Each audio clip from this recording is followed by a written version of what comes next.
back in 2018, when the dam fund was launched, Hassan was in my view, one of the sanest and also one of the most vocal voice against the damage dams can create.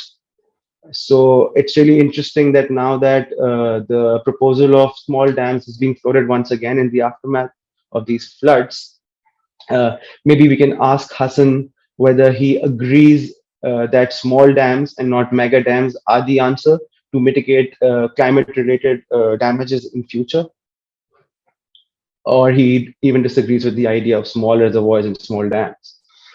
Then we have Simi Kamal, who has joined us now.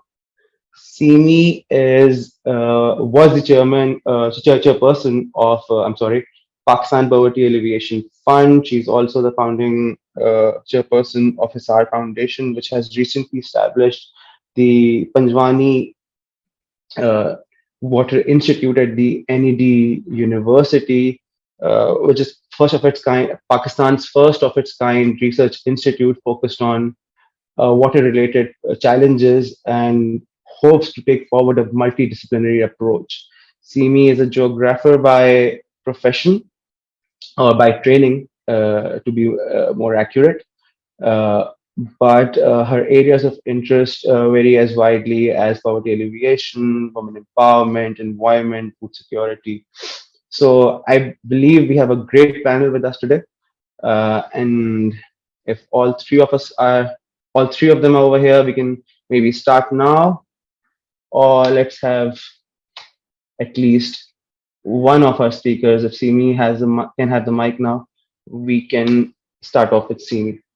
To start off, and I understand this may not in particular be your research focus, but we have seen a lot of numbers being floated from the number of 33 million people being affected by the floods, which is about 1/8 of Pakistan's estimated population. And then we have numbers such as that the damage from floods has climbed up to $30 billion.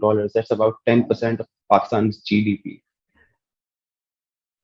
From my visits to, and I understand and the limitations of those visits, yes, the damage is there, but these numbers seem far too stretched to me, at least anecdotally.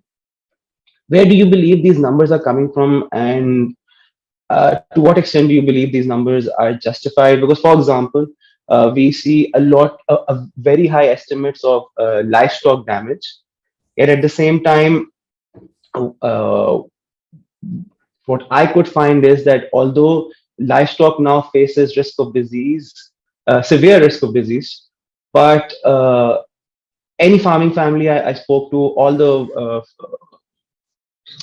IDP camps I visited, it was emphasized that the livestock life loss or the cattle life loss was really very minimal.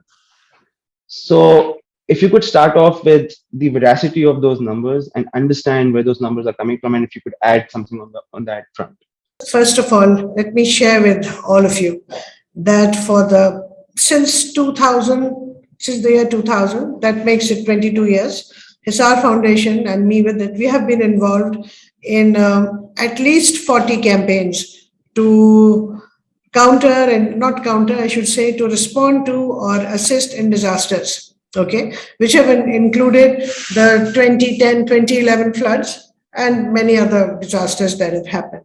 So having had that experience and looking at your questions, we have a tendency in Pakistan to just throw out figures, okay, and then those figures get picked up by the media, and then everybody else repeats them. So the media picks up from God knows where, and then even academia begins to refer to those figures which appear in the press. Most of them are uttered by people in some kind of power, mostly ministers or advisors, and then we just fly away from them.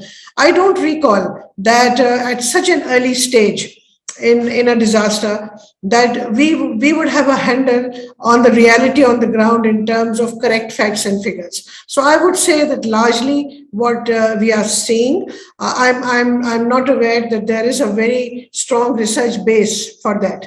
I'm sure that they will start coming out later as people go into research mode. Research is not something you can do overnight. So I believe that many of them could be projections over what we experienced in 2010, 2011. And of course, a lot of it is observation. Yeah, you see a drone shot and you just see how absolutely horrible it is down there. So I think people are making what are called educated guesses, and perhaps some of them may be closer.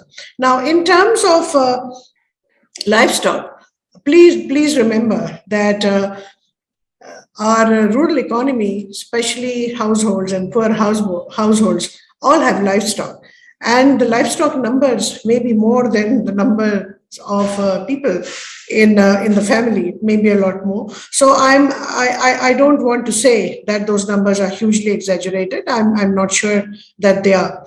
Now, as far as I know, we don't have a research institution, or let's say a unit within a larger research institution or university that systematically looks at the damages of either climate change or floods in particular, or that have actually used the data that eventually came out about the 2010-11 floods. I'm not sure that we have such a setup, and I'm willing to be educated if there is such and I've missed it. I know that there is a floods commission inside the Ministry of Water. I'm not sure that I've not seen that they have put out any research-based figures as yet.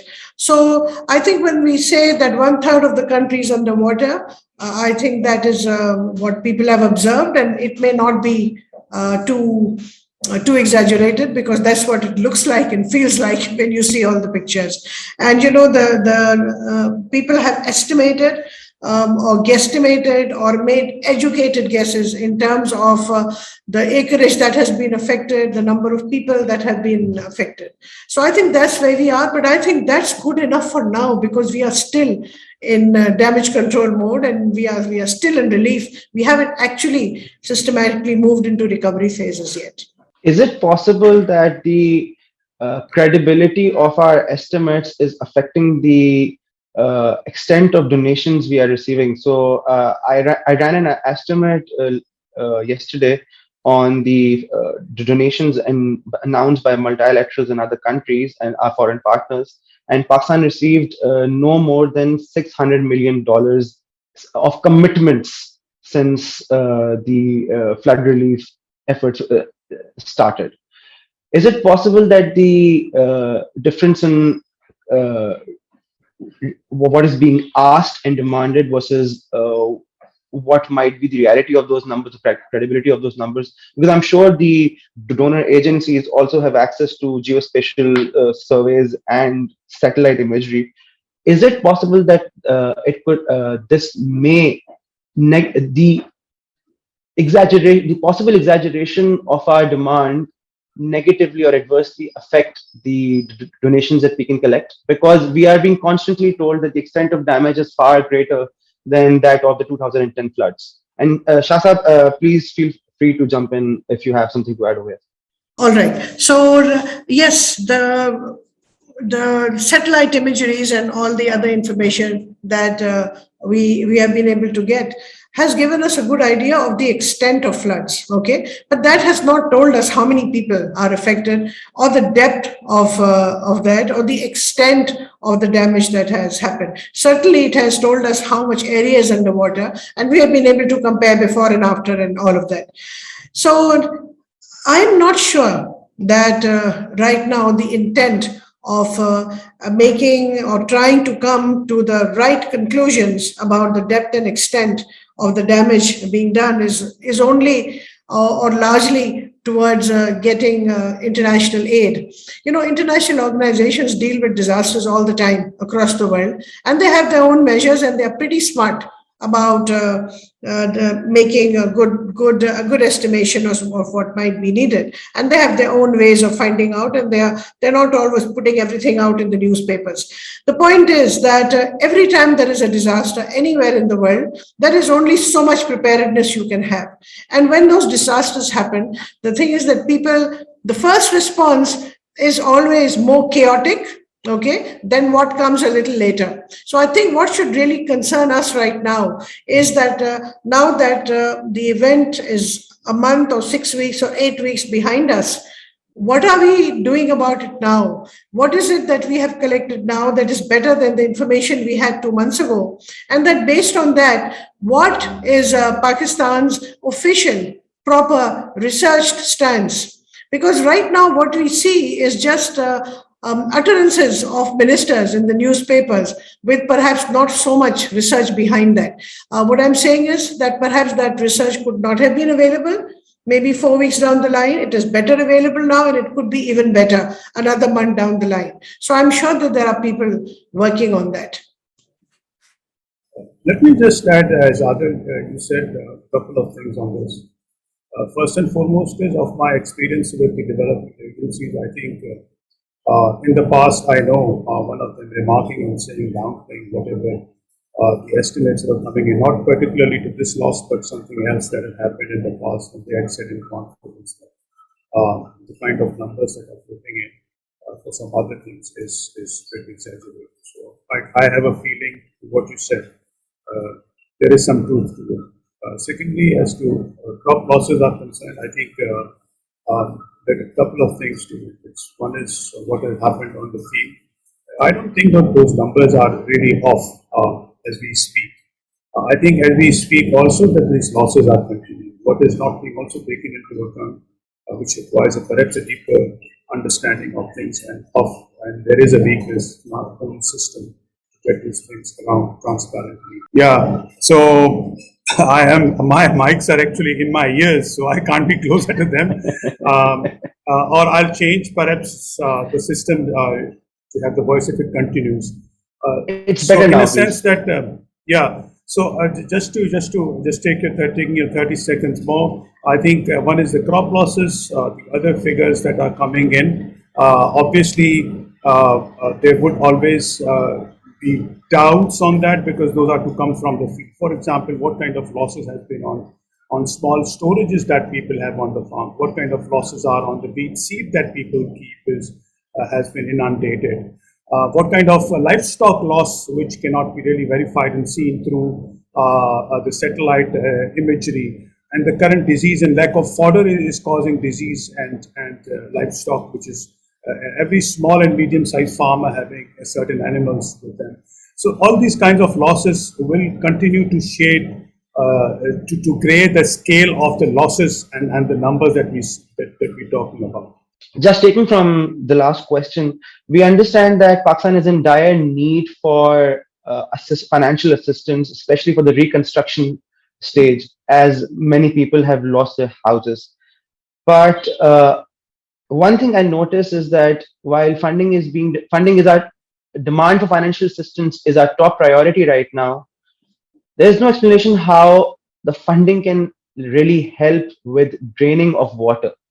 So one thing somebody explained to me yesterday was that although the floods have damaged all three provinces from KP to Balochistan and Sindh, the difference between the KP and Balochistan and Sindh is that floods come, create damage and havoc in upper riparian provinces, but because of the topography, they flowed downwards towards Sindh. In Sindh, because the topography is very flat, the water has just not created damage on the instant. It has also the challenge that we face right now is of standing water, and really there is literally no discussion of how that could be speed up. Or yes, if we need assistance, we might need technical assistance from the US or China or other donor partners in helping speed up the drainage process, and there's really no conversation about that. So as a technical experts over here, is that really not possible? Is it useless to lay out a demand like that, or does that reflect the paucity of our approach to the problem. Ji, I was just about to ask you if I can take this question. The fortunate or unfortunate part is that the science in US and science in Pakistan works the same way. We cannot expect that somebody coming from US or UK or some other country can change the science. The science is very simple. The topography of Sindh is extremely flat. That's why the water spreads on a very vast area. Then, because it's a very flat topography, the slopes are very, very mild. That's why it gives very little energy to water to flow. And then the whole province of Sindh, as a consequence of our development models, has turned into cells made by the dikes, whether that dike is for a road or for a canal or for railway or for so-called flood protection. All those dikes have actually enclosed the entire region into different cells with a very mild slope. So like the slope is like in places 1:10,000. Now engineers will understand how mild this slope is. As far as nature is concerned, nature had this mechanism of sheet flow in this area, where a very thin layer of water would move across the landscape like a sheet. It won't rise very high, but it would spread very wide, and it would gradually move either to the sea or to the river. Now, the slope which moves to the sea, across that slope, we have canals, we have roads, we have railways. And the slope that moves to the river, along that slope, we have canals and flood protection bunds that actually prevent water from going out from the river. But now this is the water which came from rain, and it has to go into the river, and it cannot go into the river because there is a flood protection bund which is actually creating all that flood. So that is the situation here. Now, what a person coming from UK or USA, or for that matter, somebody coming with a lot of money in his pocket, can do about it? The area is very wide. The problem is huge. Like, for example, somebody was telling me that I think French people or someone was giving us some pumps which was very heavy duty pumps, able to pump like 3,000 liters per minute. And I just calculated the amount of water, like 50% of the water that came into the province of Sindh. If you use 100 pumps to pump that water out, it will take 250 years to use those 100 pumps to pump that much of water. So we should understand the magnitude of this problem. And the only way to prevent such a disaster in future is that we restore the ecological surface of sheet flow. And for that, we have to have flat topography in the province. I mean, there could be pockets of higher grounds, there could be pockets protected by the dikes, but the overall landscape should be connected throughout, that the sheet flow is not disrupted like it is continuously disrupted by a dike. That's the way it should be done. And there is no other way. The only two other ways where this water can go out, and those are the only two ways working right now. One is evaporation, the other is deep drainage. Now, drainage would happen only as long as the water table is lower than the surface, so water would keep on seeping. But if the water, all the pores of the soil are filled, the water can't seep anymore, and then the only mechanism left is evaporation. And because you see, wherever water is breaching a dike, it starts flowing. People are breaching dikes by themselves. Government is trying to breach dikes by themselves. And then there are people who are opposing the breaching of dikes, because when you breach the dike on one side, the other side starts getting water. So it's kind of a social problem in between these development models, that you can't save one person without, harming the other person. That is the problem we are facing. So no matter how much funds we get, no matter, yes, if we get some funds, if we get some support, if we manage to do something, then it is after the floods that we prepare ourselves to prevent ourselves for the next inevitable disaster, which can happen next year, which may not happen in next 50 years. Who knows? Let me just add to a couple of challenges to it, with your permission, Adil. One of the aspects is that water is to flow towards sea, and less or more, what kind of contour levels where we had water was flowing. But as for example, on the right side of the river Indus, you know that since the water was flowing, and then they did this artificial breaches that they did, what they're calling in local terminology at cuts that they did. Now, what the cuts did was that they changed the flow of water. Now, it is essentially accumulating in areas where there is a pool, and even the natural contours, whatever less or more, is creating a challenge. If that pool is created, then where would the water be reverse pumped to, at least to the natural contours where the water flows? So that is one of the challenges. Another challenge is that the lack of drainage system in Sindh, for example, whole of the Khairpur area, where there isn't any left bank LBOD system working. Even if the water is to be drained out, where will it be drained out? It is to be drained out in, for example, canal or river system. That would mean that whatever land is available for cultivation in next 6-8 months, and if this polluted water is to mix with it with a very high TDS levels, will have a challenge in agriculture production in next 6 to 8 months. What we are challenged as of right now as well. So these challenges are also there. Not only the challenges where would the water go and how would the water go. If I may continue with those thoughts, the topic is post-flood rehabilitation and development rethink. It should have been the other way around.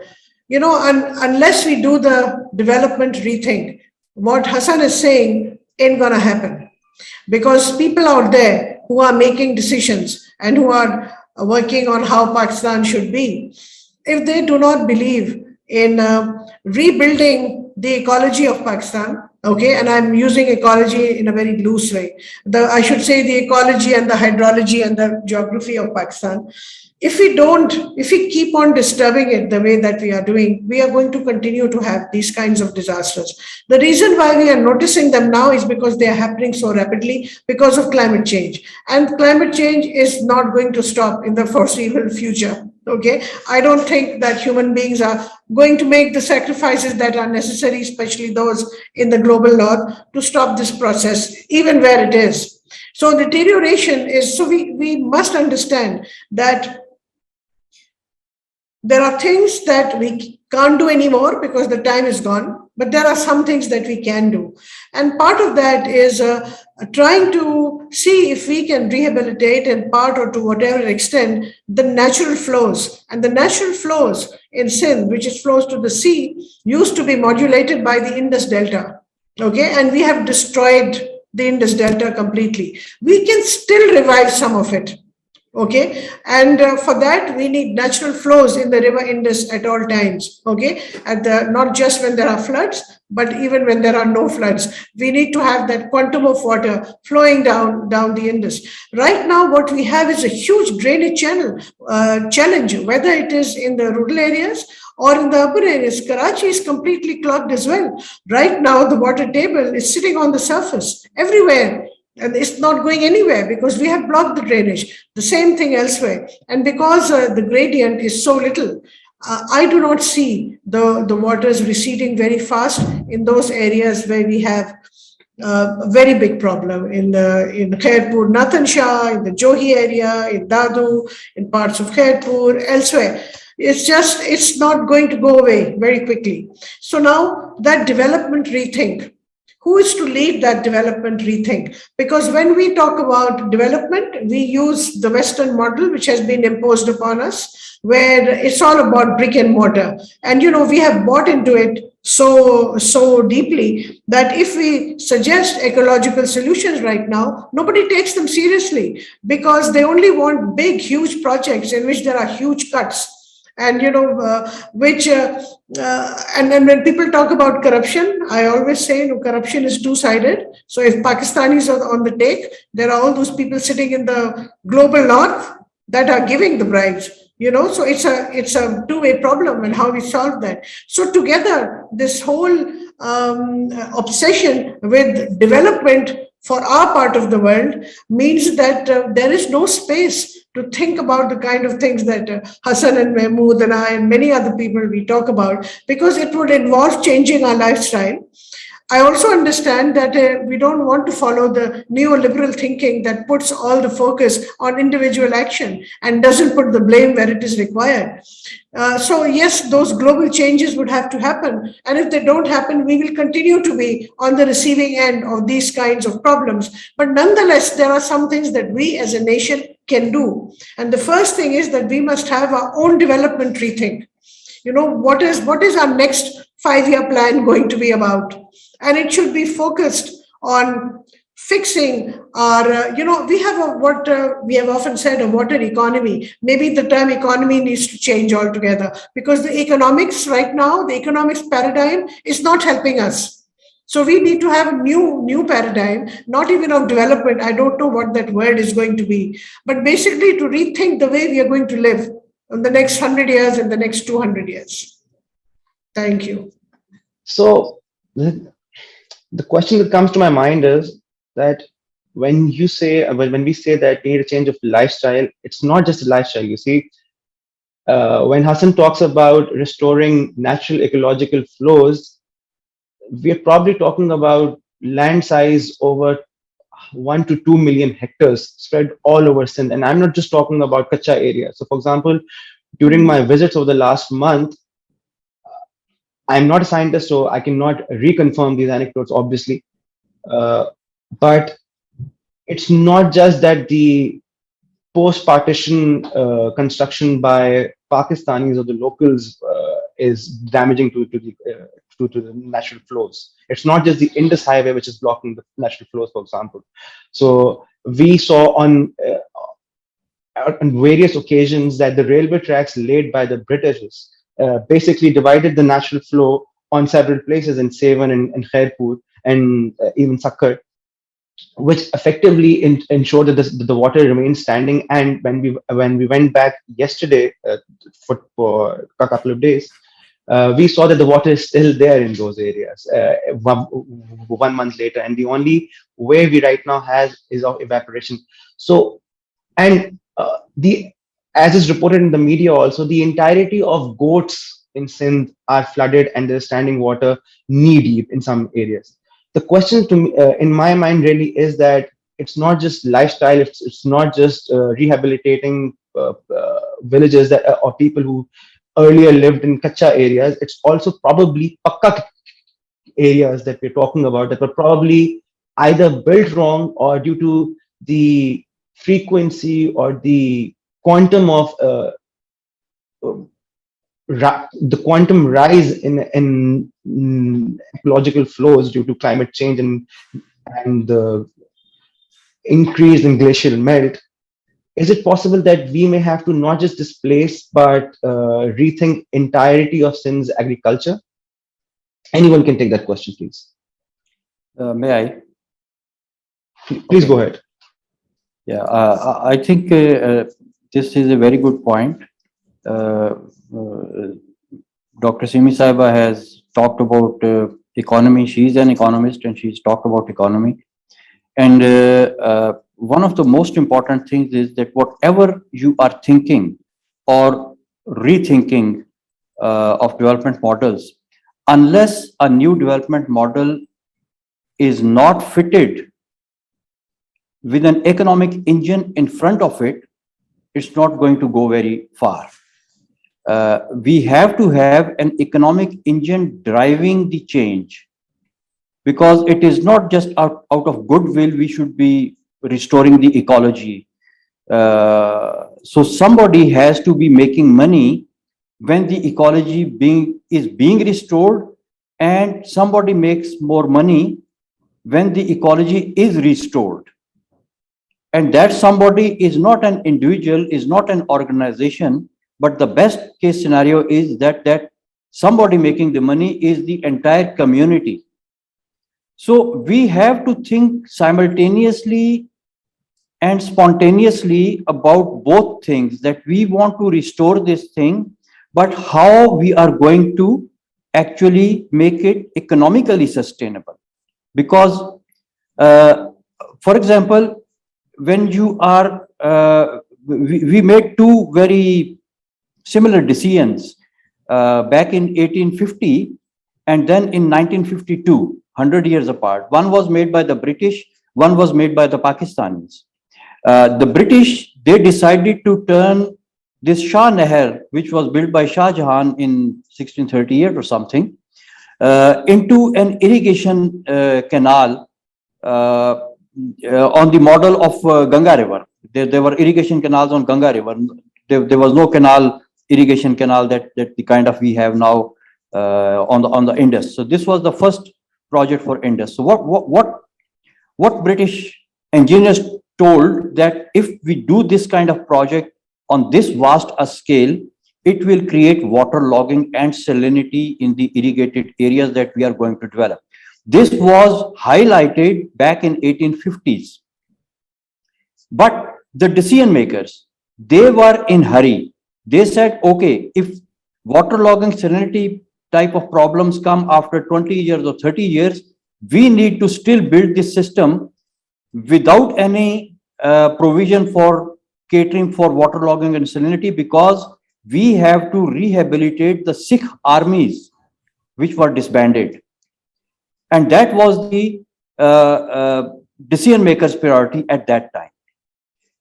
Then when we were about to build Kotri Barrage in 1952, this barrage was again proposed in the time of British, but it was kind of rejected as an infeasible project because the slopes in this area were so mild and the water table was so high that they said that it would very soon go into waterlogging and salinity problems.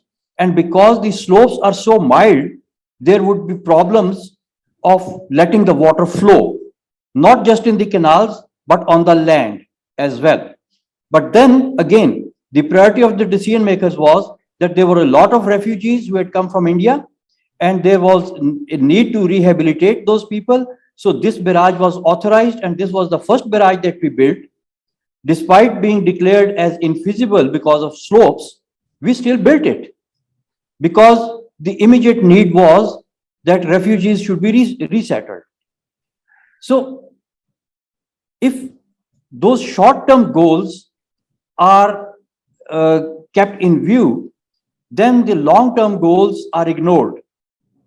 And then a few people made a lot of money out of this. Some people who are the landlords in that part of the world, they are still making a lot of money out of it. But then it becomes very difficult to actually change it, because there is an economic engine which is actually thriving, still thriving, I would say, on that old model. And those people who are thriving, they are in power and they are in the decision-making position, and they would always say that let's delay it for another 10 years. Let's delay it for this term of the government. Next government come and see it. So that is why we are not making the right decisions at the right time. So that's another point I wanted to add. I'll stop here. I think I'll just add a couple of things to it. I think it's not only ecological or environmental terms of aspects and things which scientists like Hassan Abbas Saab understand more than me. But even in current scenario, what we're not realizing and capturing is the kind of loss that happens with the kind of systems that we have today and the extraordinary structures that we are in future perhaps tending and developing a discourse is perhaps a solution to Pakistan's economic and water challenges going forward has not changed, is not capturing the kind of losses that we are encountering even today. So even if in typical capitalist mindset, if you are to think and capture those losses, I think those would be quite a bit. And World Bank has mentioned about $2 billion in annual loss due to water and salinity, which is less going in the system below as we move on in the River Indus tributary. So I think it's not only those aspects. Then there are typical things that we hear, and I'm none of them. I'm just a farmer and tries to practice in 2030. Last 2030 is trying to learn. This is what we have at least learned. And in water's discourse also, we talk a lot again that perhaps developing huge storages or even in synth to developing huge structures would be savior to our agricultural economy, not realizing what we are doing currently with whatever water is available.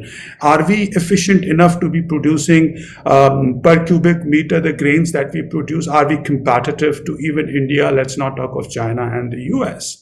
I'm not saying and competent enough to say what to build and what not to build, but then who's to answer those questions as well? The number two aspect is, do we have a kind of money to be doing the number one things that we're trying to do?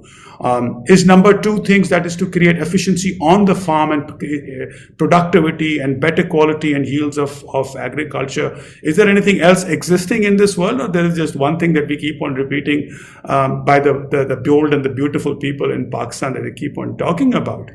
So I think those things need to be coming out and saying where people are using for last 30, 40 years now drips and sprinklers towards a space technology we can't use forever. And so who will be talking about those things? And I think a certain discourse needs to develop around that as well, which we are not developing. And I think it's critical to be developing. If I may come in here. Oh, by the way, I'm not an economist, I'm a geographer. So I understand about nature and water, Hassan, just to correct you. Okay. The thing, what I have gotten so far from the discussion is that who is to do that thinking? If I'm not mistaken, Mahmood, and that's part of what you're saying. I mean, what body is it that does that critical thinking, which asks the difficult questions and allows people to speak what they feel? I mean, we are so truncated that you can't speak this, you can't speak that. Once I was invited to the National Defense University, and I had a person come to visit me from these secret agencies, trying to find out what sect I was. Okay. And when I said to them, what has that got to do with a talk that I'm going to be given on water? They said, sorry, we have to ask these questions from every student and every speaker. I mean, I was completely flabbergasted. So if that is the level of surveillance being done on our thoughts and what we are able to talk at universities, where else are we going to have this discourse? Okay. So we firstly, all opinions should be welcomed. We need to have educated discussions on television channels, on social media, by think tanks, in the corridors of power. You know, the assumption that the elected rep, however he or she got elected and placed in our assemblies, somehow know best on every topic is completely ridiculous. Okay, everywhere in the world, there are people with specialized knowledge and understanding or skills that are invited to assist the governments in taking those difficult decisions. But here, we don't have that. I mean, the discourse everywhere, you open a television channel, it is the same people talking about the same politics. You know, water, yes, water is politics. I completely understand that you can't discuss water without the politics. But politics only needs to be one part of what we discuss. Yes, it is a political issue. It is about water sharing and who gives up what and who gets how much water. We understand all of that. But there needs to be a wider discussion on our own survival in climate change scenario. And given we know what the issues are, I mean, Hassan talked about them. Mahmood has talked about it from a farmer's perspective. Hassan has talked about it from, an engineering and natural perspective. I'm talking from a sociological and geographical and hydrological perspective. Then there are people, so many like us, with different perspectives and years of knowledge and experience behind them. Why isn't Mahmood, for example, sitting on an a Senate committee, which, on agri? Why aren't specialists called in to help? I'm sure we have some solutions that can be done. For example, Hisar Foundation had submitted a proposal for building 1 million ponds, before the flood season. Had they been done, they would have been full of water by now. Okay, would have been helped us through the next 3 years of drought. So sometimes the solutions that we propose are simple, and because they are simple, people in power don't want to look at them because they only want complicated things from which funds can be siphoned off. I mean, we are here, let's call a spade a spade. We know what the problems are. We know that is one of the problems, while genuine solutions are not looked at. So how much more of public opinion can we build? It's the same thing that we have in the COP meetings and the international conferences, which are largely held in the West, or if they are not held in the West, they are sponsored by corporate entities or groups that are based in the North. And then, we say we don't have a voice because we don't have the funds to get there. We don't have the clout. We are not part of the power groups. The same applies within Pakistan. Many of the experts who could give their views and who do have solutions don't have a voice where the decisions are made. Now that is the fundamental problem that we have to solve. Otherwise, we will keep on having seminars like this on the one side, and people who are making decisions are doing whatever they want, which is largely based on the power of interest groups. Just like we know that cuts are made according to whose land is going to be flooded or not, what is going to be saved, who is going to be sacrificed. So the same kind of thinking is happening at the national level and at the highest levels in the provinces, which is not how it should be. I mean, we need to get together in neutral spaces where everyone's voices has equal weight, and only then can we come to some good solutions. For me, right now, the biggest issue is drainage. And Hassan is absolutely right. When the British built the irrigation system, there was some idea at that time to also build a drainage system, but that never happened. And then, we had to do the LBODs and others, but we still haven't solved. So drainage to me is the biggest issue in Pakistan right now. Simi, while I absolutely appreciate what Shah Saab also mentioned and what you were saying, that some of the solutions can be really simple, whether it is efficient farming practices or whether it is building small storages and reservoirs that could help us through the upcoming droughts.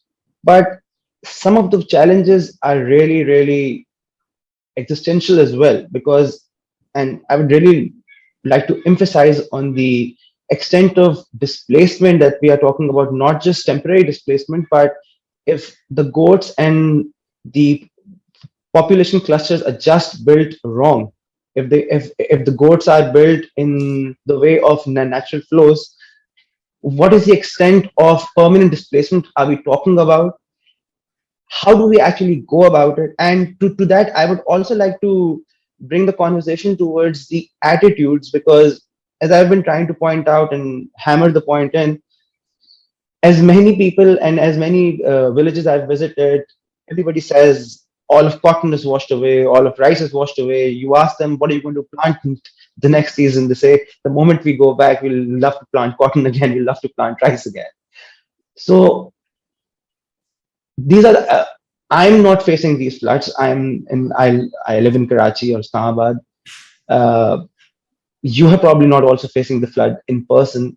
The people who are actually at the receiving end, despite their losses, like whether it was in 2010, whether it is now, if they are not ready or unwilling to rethink the way farming is done, how do you actually go about the rethink? I just want to say two things, then you guys can take over. Look, we are talking about a developmental rethink, okay, which is long term. That's what we were talking about.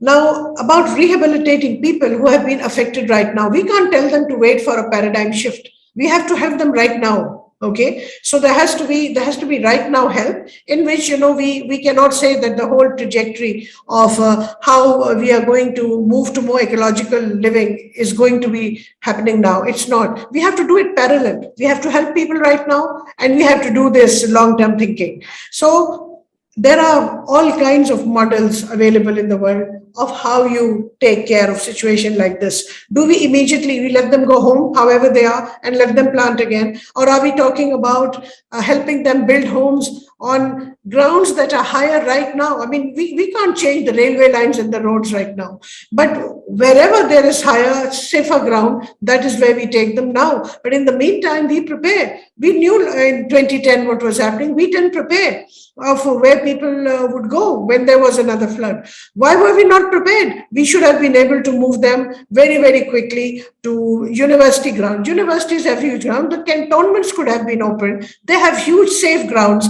They could have been taken to schools. There are government facilities all over where these people could have been taken. So, we have to open up facilities, and we have to. Why did we not know which facilities would be opened up? We know when the floods come where the water will stand. It's not as if we don't know that. We know where the roads are and where all the dikes are and where the water would not flow. So that this is knowledge we already had. So being prepared for the immediate help, for shorter term and longer term, we got to do all of that together. And that's not such rocket science. But people do it, countries do it. So there's no reason why we can't do it. Just a couple of experiences that we had in 2010 and 11. Out of those, I think, just to what Adil was saying, perhaps it becomes really difficult of shifting of populations and stuff. Let me just add to it. Again, is there an understanding in people who are taking decisions that we have to do X, Y, and Z, which is appropriate? That's my question, because post 2010 flooding, which was riverine flood, which the water went into Kacha areas. And I won't name the people because it's not a political discussion here. I'm trying to make more of a professional comment here. And we raised a question that this riverine area is essentially built where water is supposed to go. And in simple logic, the water which is coming from upstream needs to go somewhere through the river and the riverine system.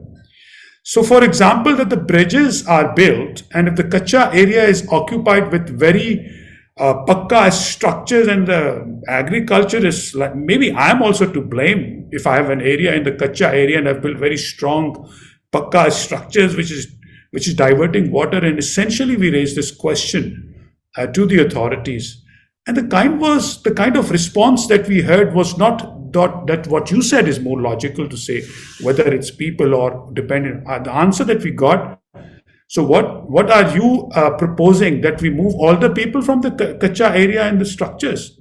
So forget what the communities and we say social problems that we have. Let's talk about people who are taking the decisions and really have occupied areas, taking decisions to build, for example, even this year, what happened post 2010 and 11 was that the river Indus, which was flowing, was being obstructed by the new bridges that are built in between, which did not have a proper span. Now, that's a simple, again, thinking from our side, that the water was not flowing through and the water was being backflowed. I remember somebody calling from Larkana and saying that the new bridge that has been built is creating a pressure on the right bank of the river Indus then. So what I'm trying to say, that before we think of really, perhaps this is again a bogey being thrown so as to look, so that it appears as a very difficult thing to do, where perhaps tens of millions of people need to meet when it will be catastrophic to be doing it. I think it's more of a people who are taking decisions today, do they have a proper understanding of things that what we need to do even after 2022? And my understanding and my humble thinking, and I can be totally wrong on this, is that even today as we speak, people are essentially thinking that we again require brick, mortar, and a lot of concrete science to be doing all the things, where the solutions required is more of a paradigm shifting in the way we think rather than what we think the task is. I'm not saying it's just everything is very simple, a cup of coffee, but what I'm also saying is that it is essentially at a top level that there needs to be an understanding developed. That's my and as to your think of growing cotton and rice, I think, Adil, I have to counter it somewhere on the coffee cup or somewhere. I don't really want to waste people's your audience's time. Why are you so why you a feeling of growing cotton and rice? We can have a discussion on this perhaps sometime, some other time. So, growing cotton, growing rice. I mean, I just spoke about economic engine. You know, if a person wants to grow rice, it's all about economy. He knows how to grow rice. He knows how to sell rice, and he earns money out of it. So why stop him from growing rice? He spent maybe better part of his life growing rice. He knows how to grow rice, and he doesn't know many other things to do to make money. So let him grow rice. The people-centric approach would be that instead of telling people to stop growing rice, we should be facilitating people who want to grow rice to grow more rice, because we grow very good quality rice. There's no doubt about it. A product that we have, one of the very few products that we have, which is world class, and we are telling that we should stop doing it instead of growing the growth of rice. You know, that's what I don't know where do the advice comes from. The country in our neighborhood is our biggest competitor in the international market in selling rice. You know, they also grow rice. They actually buy rice from our farmers and sell it with their labels. That's also true. You know, those kind of trades are also happening. And if we stop growing rice, who is going to get the market share?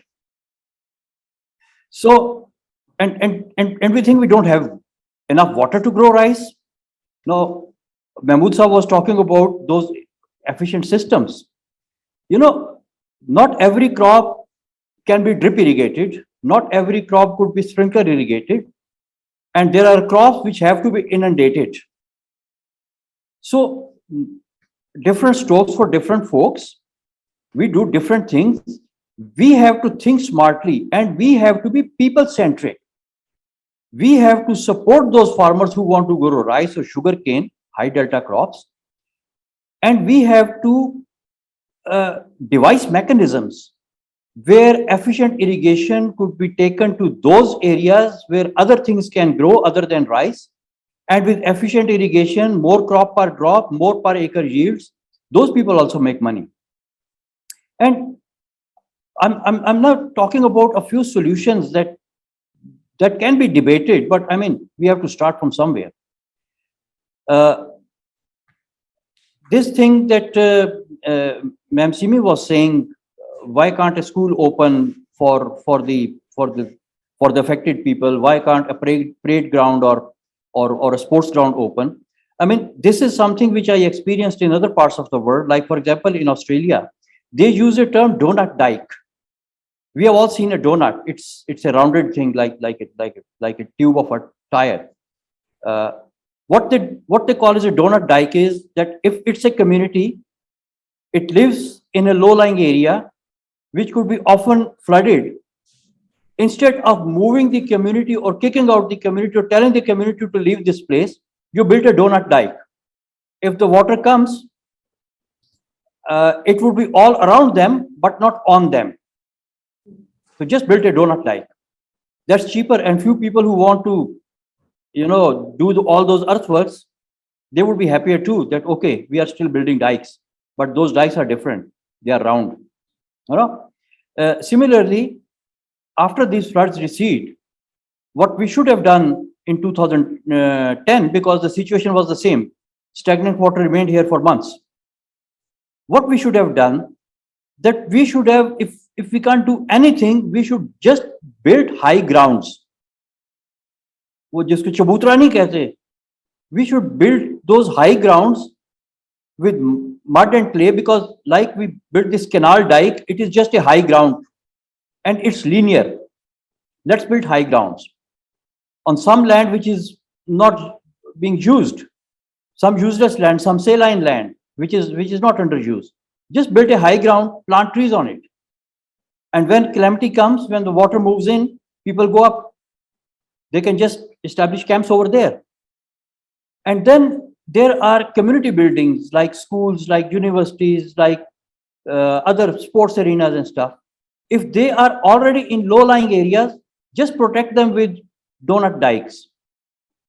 And when the emergency breaks, people should know that where they have to go.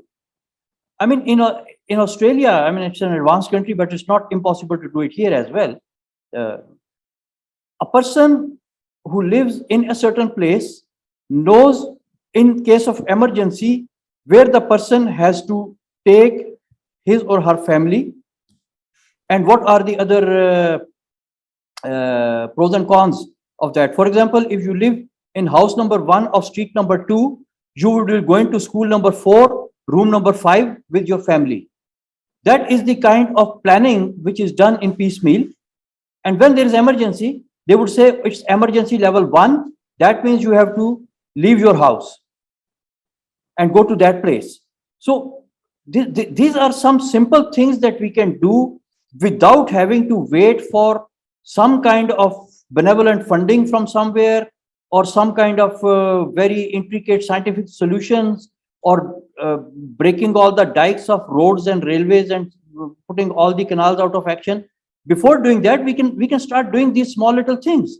They don't cost too much. They don't require too much of thinking. And that could be done with our local economy, local circulating money, and local people.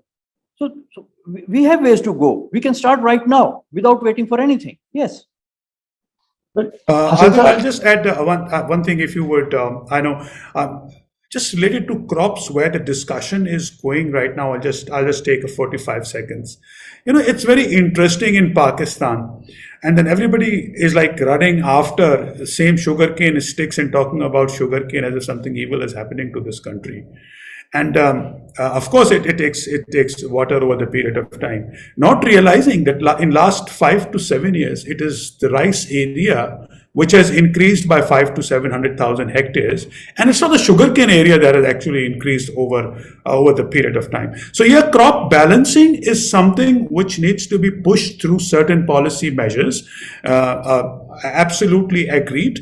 But to say that a crop A and a crop B is good or essentially bad is something a discourse needs to change to understand what is better for Pakistan's economy, area, ecology, and environment, where you could produce more the best and have comparative advantage in producing and growing. So I just wanted to bring this to this discussion. Thank you.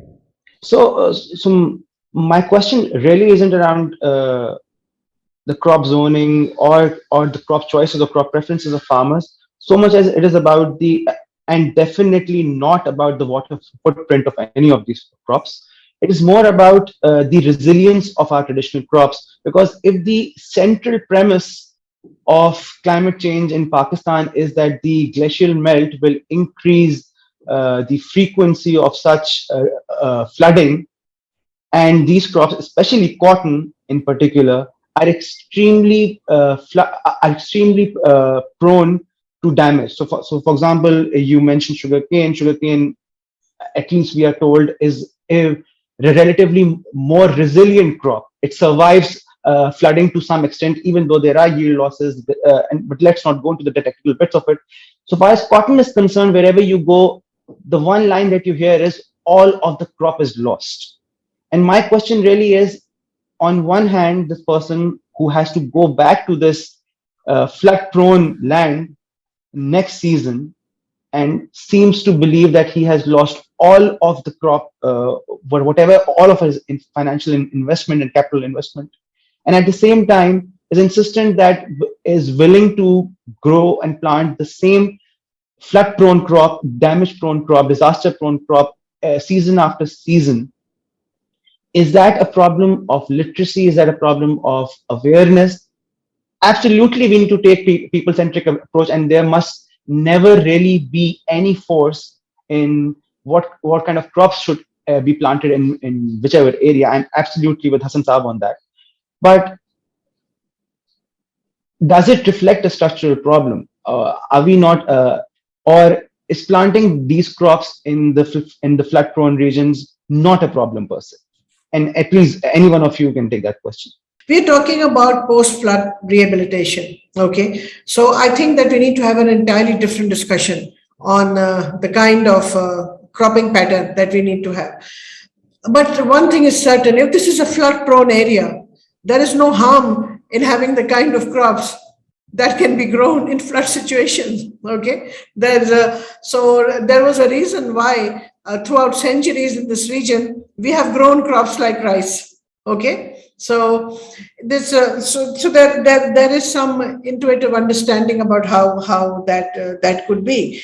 I think that part of the discourse that we've been having on why sugarcane and why not sugarcane, I think a lot of the reasons why people are upset about that is who owns the licenses and who is doing it and how they take away all of the water. So there's the whole politics around sugarcane that people get upset by, and also we a lot of the time we tout what we hear from the World Bank and what we see in their reports, because they have the funds and they can get the best minds and they produce their own reports. We should be doing our own reports, like the report every year that is produced for different commissions, like the Commission on the Status of Women. There's a report that goes out from the government, and there's a report a shadow report that the NGOs put out, and both have equal weightage. So there is no reason why we shouldn't be doing that.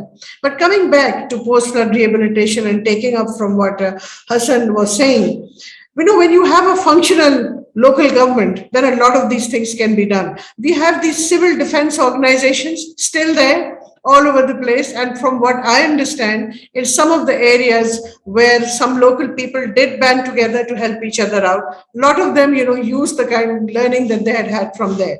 So, we must all pressurize for local government, because this trend where democratically elected governments want to do away and are reluctant, we must push for that. Because if we have local government, we have local people, they are in some kind of hierarchy, then what Hassan was saying would work.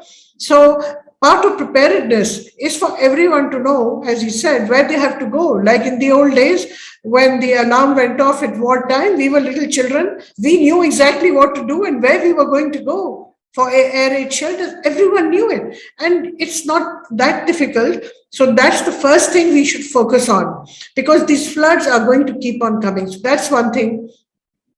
Reinstitute local government and help them be prepared to take action. The next thing is that, yes, some areas may have to be emptied. The Kutch areas, for example, or the coastline. I mean, in Karachi, we know that when storm surges will happen and the sea level will rise, and it will rise because of the melting that is happening at the poles. We know they are predicting something like 17 feet within the next few decades or even sooner.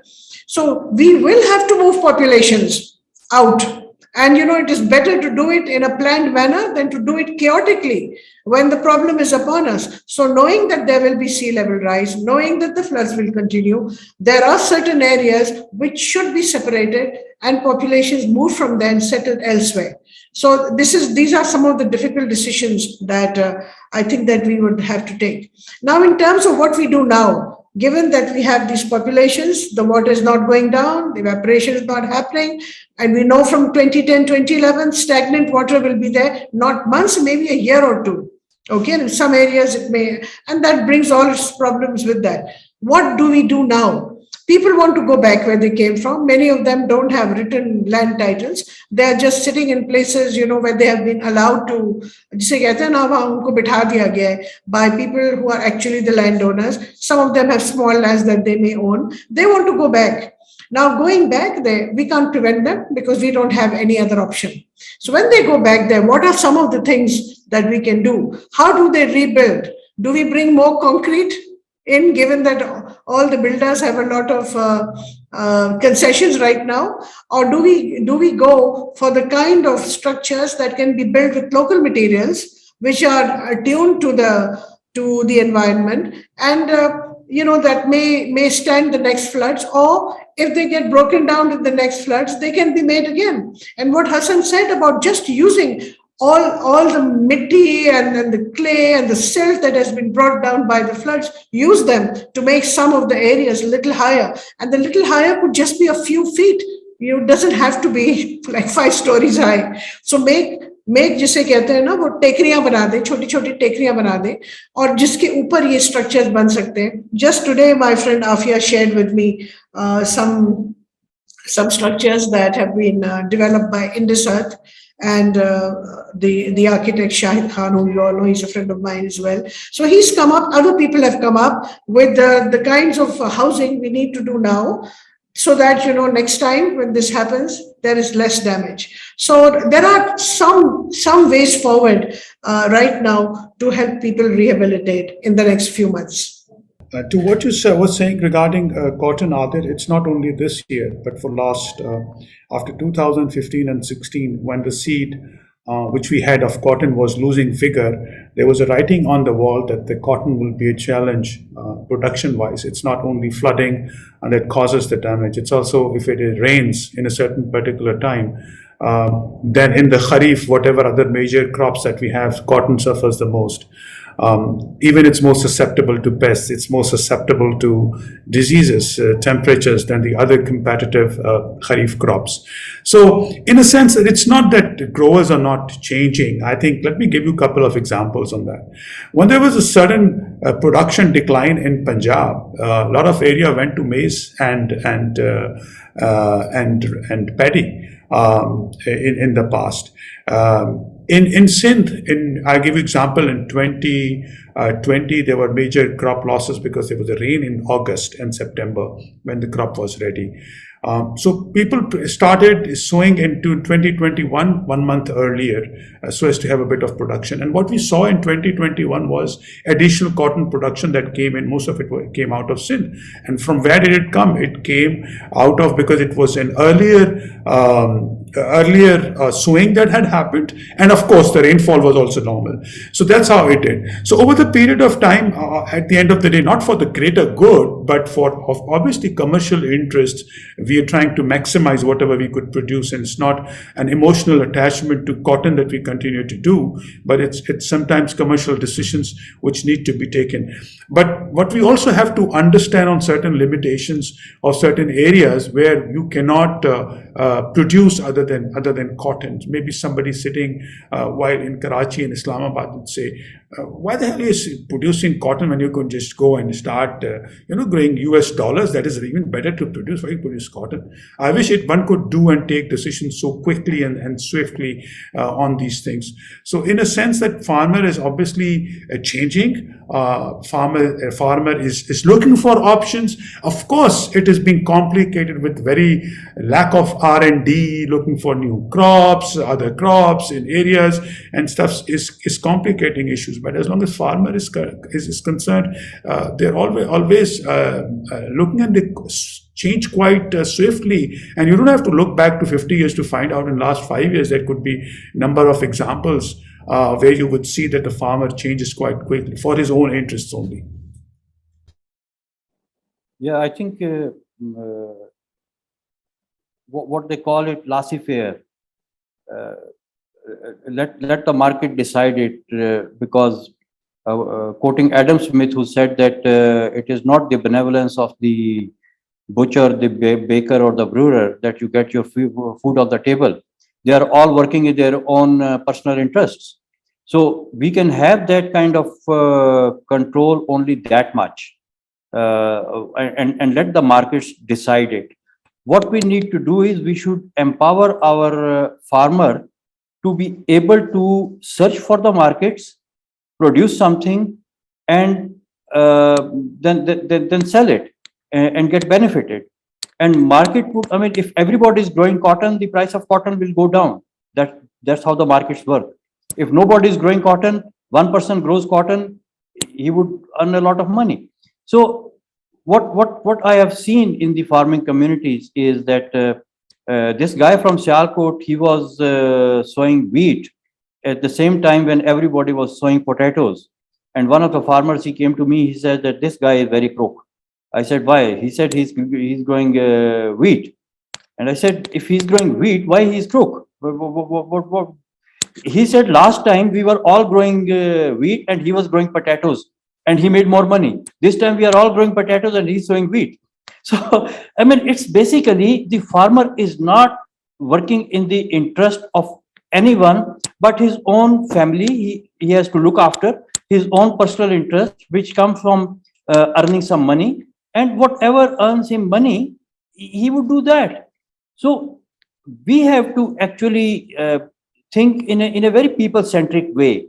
We should give opportunities to people where they can produce things that they produce the best, and then provide them the markets. Because I have seen in the in the marketplaces, in those mandis, that people are coming with their produce and then nobody buys it and they just throw it there and come back.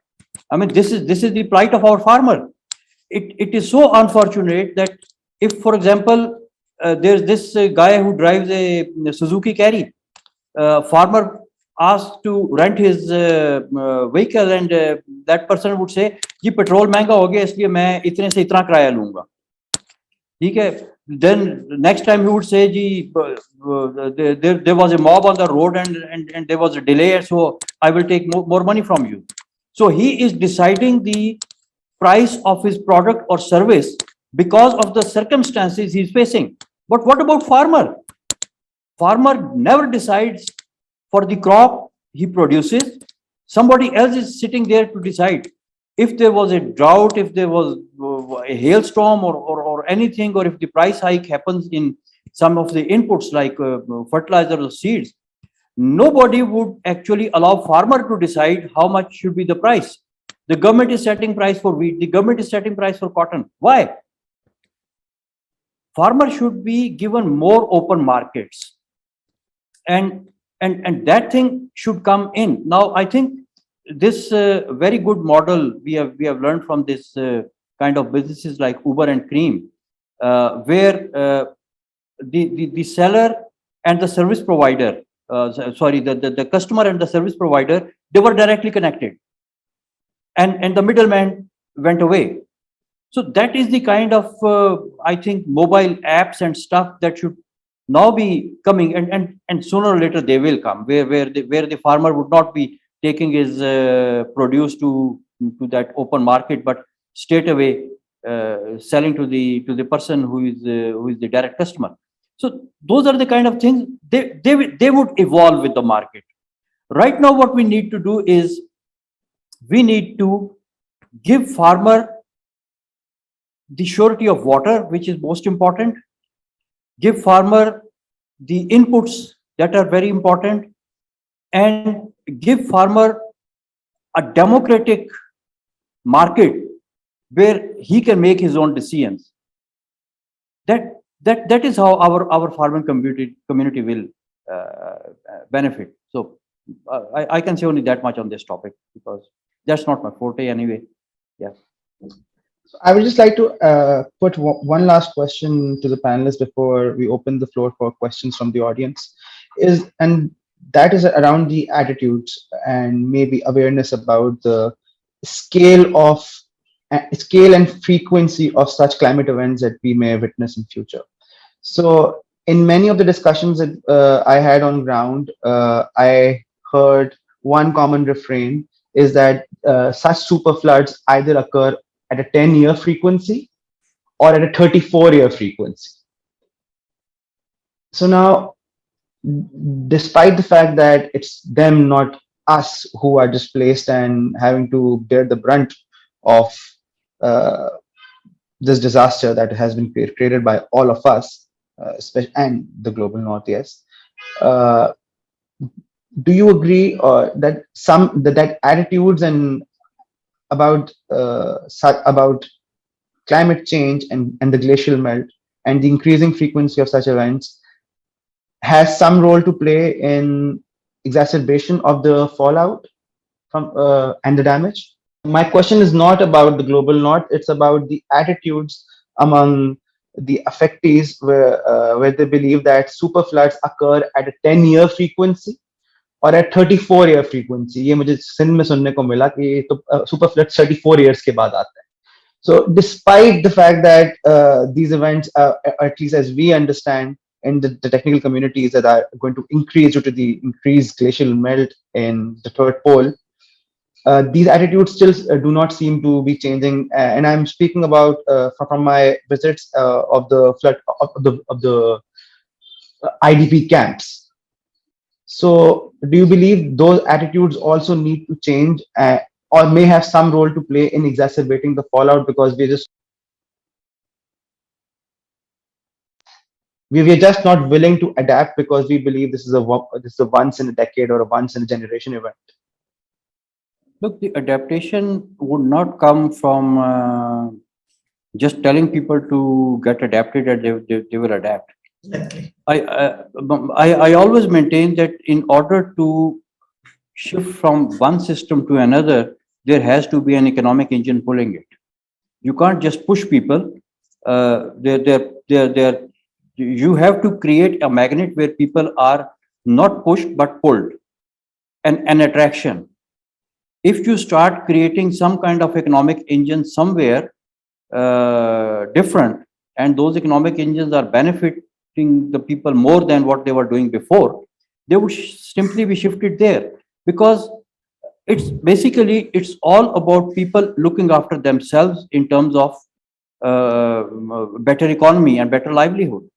You give them anywhere, they will do it. This guy is not willing to move from the Kacha area 10 kilometers away from the river, even if you offer him a makeshift house. But the same person is ready to travel to all the way to the Middle East and live there for 20 years without complaining. Why? Because there he is making money, and if you just move in 10 kilometers that way, he's not making money.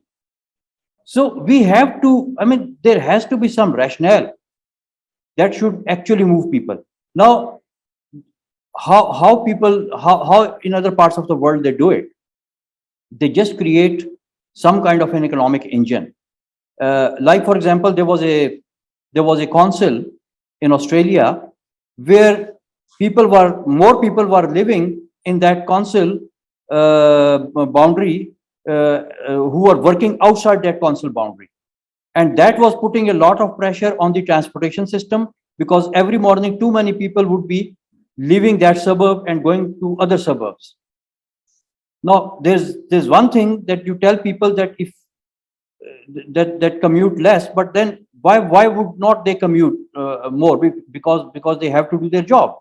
So what they did, in order to get the commutes to control that commuting or rush on the roads and the railways, instead of building another road and adding another car of carriages,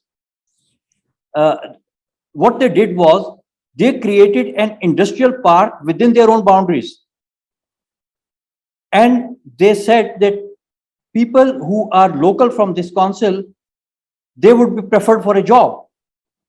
So they reduced a lot of commutation which was taking place from their suburb. So you have to create an economic engine. You create economic engines away from the river, people will go away from the river. And those economic engines are basically the domain of experts who should study the people, the culture, the economics, the need for economy. Because I know when that industrial park was made, it was not just that somebody said, hey, make an industrial park and it will work. No, it took them a few years before they decided what to do.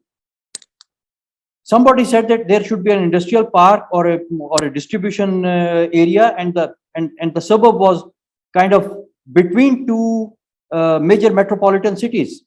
And then they invited big businesses and small businesses. What kind of businesses would be most suitable to this geographical location? And then a report was submitted to the council, and they said that a distribution depot and a manufacturing facility would be a good business for this part of the world because it serves two metropolitans. And then that kind of facility was created there. Maybe if they had created some kind of retailing business or something, it would have failed. So there are ways of doing things, but some of the bottom lines we must not miss. Like, in order to move people away from the river, you have to make sure that they make more money away from the river than they are making sitting closer to the river. That's the way things would move. I think you summarized this beautifully. Simi, do you want something to add before we go to Yes, the audience members? so I agree with Hassan. And if you recall, when SR Foundation produced the water policy document, this was in 2016, and it got the name of Citizens Water Policy because all kinds of citizens were part of that. We took that line. You see, we said that Pakistan's economy is a water economy, and we talked about what the economic benefits could be for Pakistan's burgeoning population, by managing water in XYZ way. So I concur that, just telling people that to get out and not helping them with options or with alternatives is not the way to do that. And surely that is not how what any of us are saying when we say that people need to be resettled and moved away from kachas or from the coastline, etc. So I really want to emphasize that we won't be able to do much of this until we have functioning local governments that have exactly the understanding that Hassan is talking about, the local economy, the local ecology, how it is linked with the others, that have to be give and take, there would have to be dialogue to move forward. And the other thing in terms of what you were saying earlier, Adil, about what people believe, often people like to, what they say they believe is something which is in tune with their current existence. All of us do it. You and I do it too. Okay. And even though we know, for example, that part of the coastlines will be drowned, we are still building homes. I improved my home after the rains, for God's sakes. After the damage that happened during so that's how human beings behave, and that is part of the psychology and the behavior. So we need to work with that as well. We need to have how we convince them what are the opportunities that they will get instead. But we cannot escape that some resettlement is required if we are to say, because people come first. We have to focus on saving their lives first, then livelihoods, then everything else comes after that. So we will have to operate in a balanced manner, and just saying that tomorrow people need to be moved is not an option. But in this seminar, we have given a number of suggestions of things that could be done in the short term, medium term, and long term, even while we discuss the new the rethink that we have to do, that may not be called development, but maybe called something else. Okay, and how we need to move towards that. So I think we have got a lot out from here, but in order to move forward, we need to keep building on those suggestions that have come. Thank you. Ji, Adil, thank you very much. It's been a very informative seminar. Very good. I heard most of it. Some I missed. I just have a very simple question, which I think you did cover, but I want some clarity. We live in a floodplain, am I right? I think the Indus water basin is the Punjab, 5 rivers get the Indus basin. This is a floodplain. These rivers are not perennial rivers, they are summer rivers. And हमारी जो agriculture है सारी flood plain based है. हमने वो जो canals वगैरह बनाई हैं वो इसलिए बनाई हैं डैम्स के हम अपना समर एग्रीकल्चर कायम रखें. Yet ये जो अब क्लाइमेट चेंज की जैसे we have kind of, and you also mention कि फ्लड्स का कोई साइकिल है. Has anybody done a long-term study कि फ्लड्स का साइकिल क्या है और ये साइकिल कितना चेंज हुआ है? बिकॉज जो डोनर्स हैं, जो इंटरनेशनल कंसल्टेंट्स, ये सीमी कह रही थी कि बड़े experts in catastrophes, but they also have a vested interest in making catastrophes. जैसे उन्हें हेटी वगैरह में किया है कि they enjoy a catastrophe and they get their funding. अब UNDP का ये बीच में लगा हुआ है यहाँ कि हम डिजास्टर असेसमेंट कर रहे हैं. भाई कैसे कर रहे हैं डिजास्टर असेसमेंट, मुझे भी समझ आए. मैं जब 2010 में प्लानिंग कमीशन में था, ऐसा ही फ्लड आया था اور مجھے یاد ہے ڈیزاسٹر اسسمنٹ کیا ہوئی تھی کہ ہمارے کمروں میں آگے شور بچاتے تھے, بٹ ڈیزاسٹر اسسمنٹ تو ہمارے پٹواریوں نے, ہمارے سول سروس نے کی تھی. انہوں نے صرف فارم بنا کے اپنا وہ کنسلٹنگ فیس لے لی, 50 بندوں نے پتہ نہیں کچھ $2-3 ملین اس وقت لے لیا تھا. اور پھر یہ بڑے پہلے شور مچایا کہ جی 40 بلین ہے, پھر ہو گیا $40 بلین, پھر we got down to 10 and then finally 5. So I think quite frankly, this is a big game in industry and lots of people just get angry about it. I got yelled at on Twitter by some environmentalist, badi koi lady who was very passionate and told me you're incompetent, you're mad, you're this, that, etc. because you're raising questions.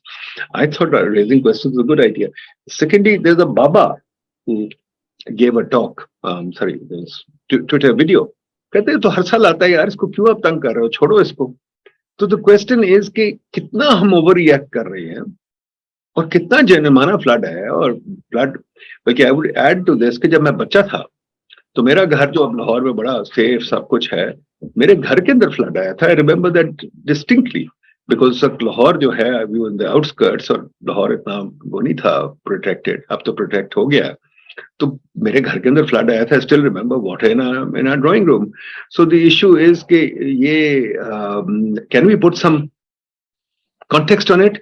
Yeah, are we just going to cry every time there's a flood? But at the same time, I also remember when I was in college and school, we used to watch the flood near Lahore all the time, every summer.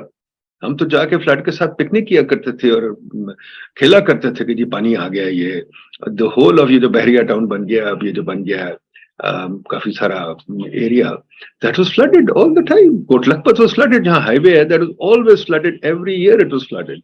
So where am I wrong, please? Doctor صاحب, I don't think so you are wrong anywhere. یہ آپ نے راوی کے floods کی بات کی ہے.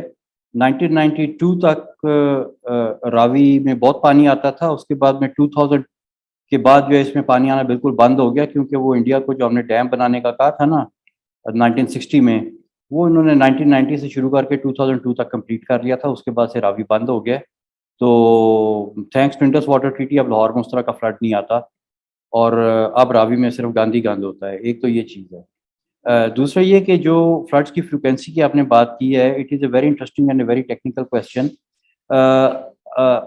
آپ کی یہ جو ہے نا, this is kind of nature works randomly. Nature random کام کرتی ہے. اس طرح کا جو فلڈ آیا ہے ہمارے پاس 2010 میں آیا, پھر 2022 میں آیا. اس سے پہلے اس طرح کا ڈیواسٹیٹنگ فلڈ اس میگنیچیوڈ کا 1929 میں آیا تھا. اب اگلا کب آنا ہے, maybe it happens next year, maybe it doesn't happen next 50 years, you don't know. کیونکہ یہ دس از رینڈم فینومینا. آپ اس کے بیچ میں a million variables would combine together in a certain fashion that this thing would happen, and those million variables can combine together maybe next year, maybe they don't combine for a very long time. تو اس لیے یہ random چیزوں کو predict کرنا بہت مشکل ہوتا ہے. اب اگر وہ سندھ میں جس طرح سے وہ کہہ رہے ہیں کہ جی 33 سال کے بعد آتا ہے, تو کانٹ بی, مطلب ہے کہ آپ رینڈم اس کو پریڈکٹ نہیں کر سکتے. یہ اسی طرح جس طرح آپ موسم کا حال بتاتے ہیں نا, اگر کوئی آپ کو کہے کہ جی ویدر والا آپ کو خبر دے کہ جی کل شام کو دوپہر کے بعد جو ہے وہ بارش کا امکان ہے, تو آپ اس کی بات مان لیں گے اور اس کی بات ٹھیک بھی ہوگی, کل شام کو دوپہر کے بعد بارش بھی ہوگی. لیکن اگر آپ کو کوئی یہ خبر دے کہ کل 2:10 سے لے کے 2:11 تک 4 ملی میٹر بارش ہوگی لاہور کے فلانے سبب میں, اور یہ آپ کو 2 دن پہلے بتائے, you can't go make that kind of prediction. تو وہ جو پریڈکشن کا ایرر ہے اور جو اس کی ایکوریسی ہے, اس کی ایک لمٹ ہے. اس کے بیچ میں تو ہم کچھ نہ کچھ بتا سکتے ہیں, but then there are things which are way beyond our understanding and way beyond our models to be able to predict, کیونکہ اس میں فیکٹرز بہت زیادہ انوالو ہو جاتے ہیں. تو اس لیے یہ سمپلی اس چیز کو جو ہے نا وہ کسی قسم کا ہم نمبر یا فریکوینسی یا وہ نہیں کر سکتے. لیکن ایک چیز جس کے لیے ہمیں پریپیئر رہنا چاہیے, اگین وہ پریڈکشن اس طرح کی کہ جی ہمارے جو ہے وہ گلیشیئرس پگھل رہے ہیں, تو دریاؤں میں فلو زیادہ ہوگا پانی کا, اور اس فلو میں سلٹ اور مٹی بھی زیادہ ہوگی, اور وہ فلو جو ہے وہ شارٹ ٹرم میں زیادہ فلو آیا کرے گا, and there will be longer periods of low flow اور نو فلو. اور اسی طرح سے بارشیں جو ہیں وہ اب زیادہ ہوا کریں گی, लेकिन जो बीच में ड्राई स्पेल्स हैं वो भी ज्यादा लंबे हुआ करेंगे, और जो धूप है वो ज्यादा तेज निकला करेगी और बादल ज्यादा जोर से बरसा करेगा। तो हर चीज जो है ना वो थोड़ी एक्सट्रीम की तरफ जा रही है, यानी इंटेंसिटी हर चीज की बढ़ रही है। और ये जितनी भी चीजें होती हैं वेदर से related, they are based back end के ऊपर, क्यों एनर्जी चाहिए ये काम करने के लिए। ड्राउट के लिए भी एनर्जी चाहिए, रेनफॉल के लिए भी एनर्जी चाहिए। तो जब एनर्जी ज्यादा हो जाती है सिस्टम में, global warming is all about the shifting of energy balance. अब आपके एटमॉस्फेरिक सिस्टम में ज्यादा एनर्जी आ गई है, तो अब वो जो ज्यादा एनर्जी है वो हर काम जो है वो ज्यादा जोर से करेगी। तो अब हमें अपने आप को अडेप्ट करना है अपनी पॉलिसी लेवल के ऊपर और प्लानिंग लेवल के ऊपर से लेके तो लोकल और इंडिविजुअल लेवल तक, कि हम प्रिपेयर्ड रहें कि यार गर्मी भी ज्यादा पड़ सकती है, सर्दी भी ज्यादा पड़ सकती है, इसलिए रजाई भी घर में बड़ी मंगवा के रखें और छतरी भी जो है ना ज्यादा अच्छी क्वालिटी की लेके आएँ, और उसके बाद में ठंडे होने का भी बंदोबस्त जो है ना वो बेहतर करें, क्योंकि ये सारी चीजें एक्सट्रीम पे जानी है। और वो नेशनल लेवल पे भी हमारी प्लानिंग इस तरह से होनी चाहिए कि we should be prepared for more variability in our system. और फिर variability is not just a problem, variability में अपॉर्चुनिटीज भी हैं। आप आज एक पैनल बिठाएं और उनको कहें कि यार गर्मी ज्यादा हो रही है, इसके हम क्या क्या फायदे उठा सकते हैं। Just pick a random group of 30 students in your university और उनको आप बिठा के and at the end of 1 hour you would have at least a couple of very good ideas from that group discussion. इसी तरह से आपके पास तो बहुत सी अपॉर्चुनिटीज हैं क्लाइमेट चेंज में। साहब मैं छोटा सा इंट्रोडक्शन अगर कर सकूं, साहब देखिए, प्रिपेयर्ड तो हमें बहुत चीजों के लिए होना चाहिए, पर हमारी हुकूमत की कैपेबिलिटी आपने देख ली है क्या है। पर I am hearing figures like अब डोनर्स आएंगे कि आप हमसे लोन्स ले लें 50 बिलियन के। मैं सुन रहा हूँ बिस्मिल्लाह ने कह दिया 360 बिलियन है। तो क्या हमें इतने पैसे खर्चने हैं तो फिर हम किधर किधर खर्चेंगे? देखिए ना, हम 7 प्रोग्राम पे खर्च रहे हैं, पता नहीं 1-2-3 बिलियन डॉलर, अब फ्लड पे खर्चेंगे 20-25 बिलियन डॉलर, फिर इधर खर्चेंगे तो आई मीन फिर बैंक्रप्सी की तरफ नहीं जाएंगे तो क्या करेंगे? Do we have any clarity what risk we are willing to take? देखिए, ultimately life is full of risk, and yes, there are risks. So you can worry about flood risk. Yes, of course. There's a financial risk. Yes, of course. There's a COVID risk or a health risk. Yes, of course. Education risk. There are so many risks that we face, including resource risk, international price risk. So we have to put some sanity. What I see is we get manic depressive every time there is something. ये क्या कहते हैं, something we run towards it. Do we have a comprehensive plan? किस हद तक हम mitigation कर सकते हैं? मैं मानता हूं बिल्कुल मिटिगेशन होनी चाहिए, but there are other mitigations too. So on balance we have to mitigate so many things. Where do we go?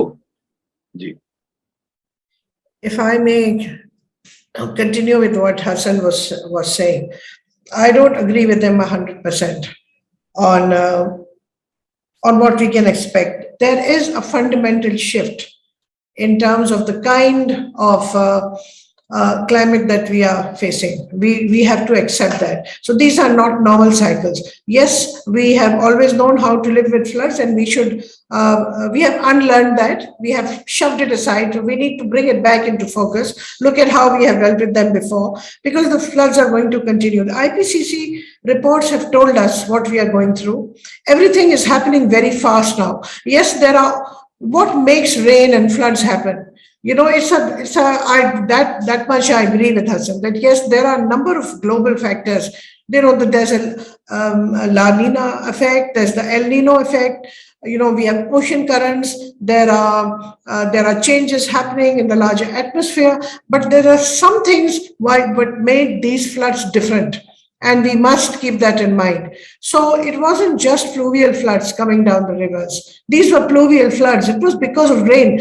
When was the last time we had this kind of heavy rain in such a short period over a large part of Pakistan? Then along with these two, we had hurricanes building in the sea. That's directly because of global warming. So many of them all together. At one stage, there was a situation over Karachi where there were two systems fighting each other and keeping each other at bay, a monsoonal system from the land and another one from the sea, that prevented more rain happening in Karachi. And then because of the extreme heat, we have the heat island effect where heat rises, and then there's huge dumping of water. Okay, immediately. So these four kinds of rains all happening at the same time. That's a different situation. It's very alarming. And, we have to be prepared for that. I don't know to what extent we can be, because one of the predictions that are coming out of the IPCC report and from climate scientists and geographers and others is that everything is exacerbated. Everything is happening faster. It's like the earth is spiraling out of control. So we have fewer tools, but there are things that we can do. I also agree with Dr. Nadeem, who was saying that, we have an opportunity to go asking for more funds, and now the whole development sector will come in and there'll be expensive foreign consultants who will take millions of dollars to prepare our reports. But, we as a nation have to stand up, and, we have to say, yes, we need this help, but there are other things we can do. Hassan was talking about opportunities. We have already a grid system for electricity, and we can harness solar energy in a huge way without putting new infrastructure.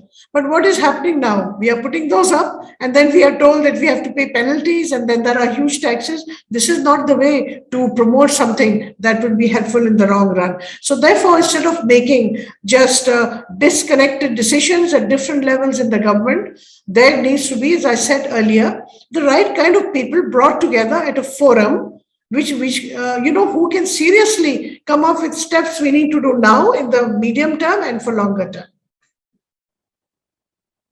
Let me try to just address to what Dr. Haq Saab said regarding the kind of funds requirement and mitigating risks. I think at least to the extent of Sindh, what we are saying is that there is certain existing infrastructure which has become dysfunctional.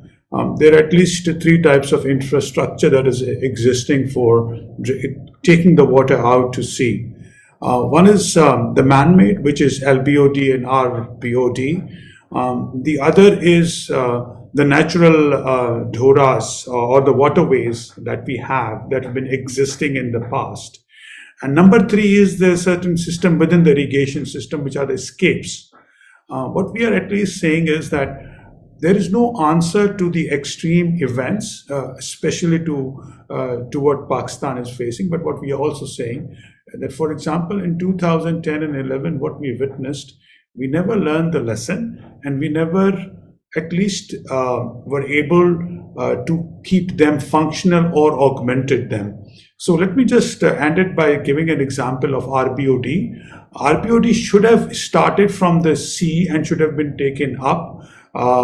It has rather been started from the north and taken to south. So now what is happening that it is taking a lot of water from the north and flooding the areas in the middle. Wherever it has been stopped for last 20 years, it is under construction. More than 30 billion rupees have been spent on it, and it has not stopped. So what we are saying is that at least we need to do certain basic things to mitigate those things. So water may not be drained out, say, for example, in 5 days' time, but at least there should be a plan that what is the threshold of our province or a country where water could be drained out, and how will it be drained out. Essentially, today we do not have those kinds of things.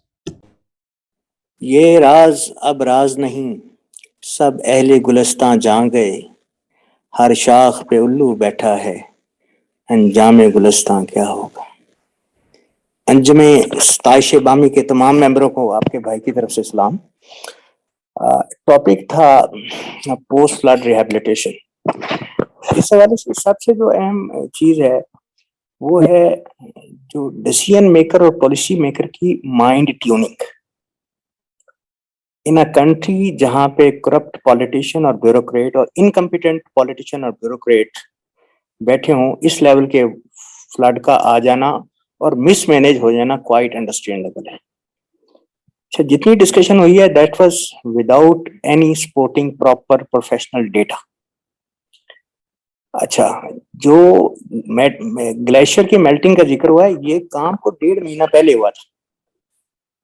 इस current flood में glacier melting का कोई role नहीं है। उसने 2 bridge damage किए थे north में, और नीचे जब वो इंडस रिवर सिस्टम में आया था पानी, तो उसका पता भी नहीं चला था।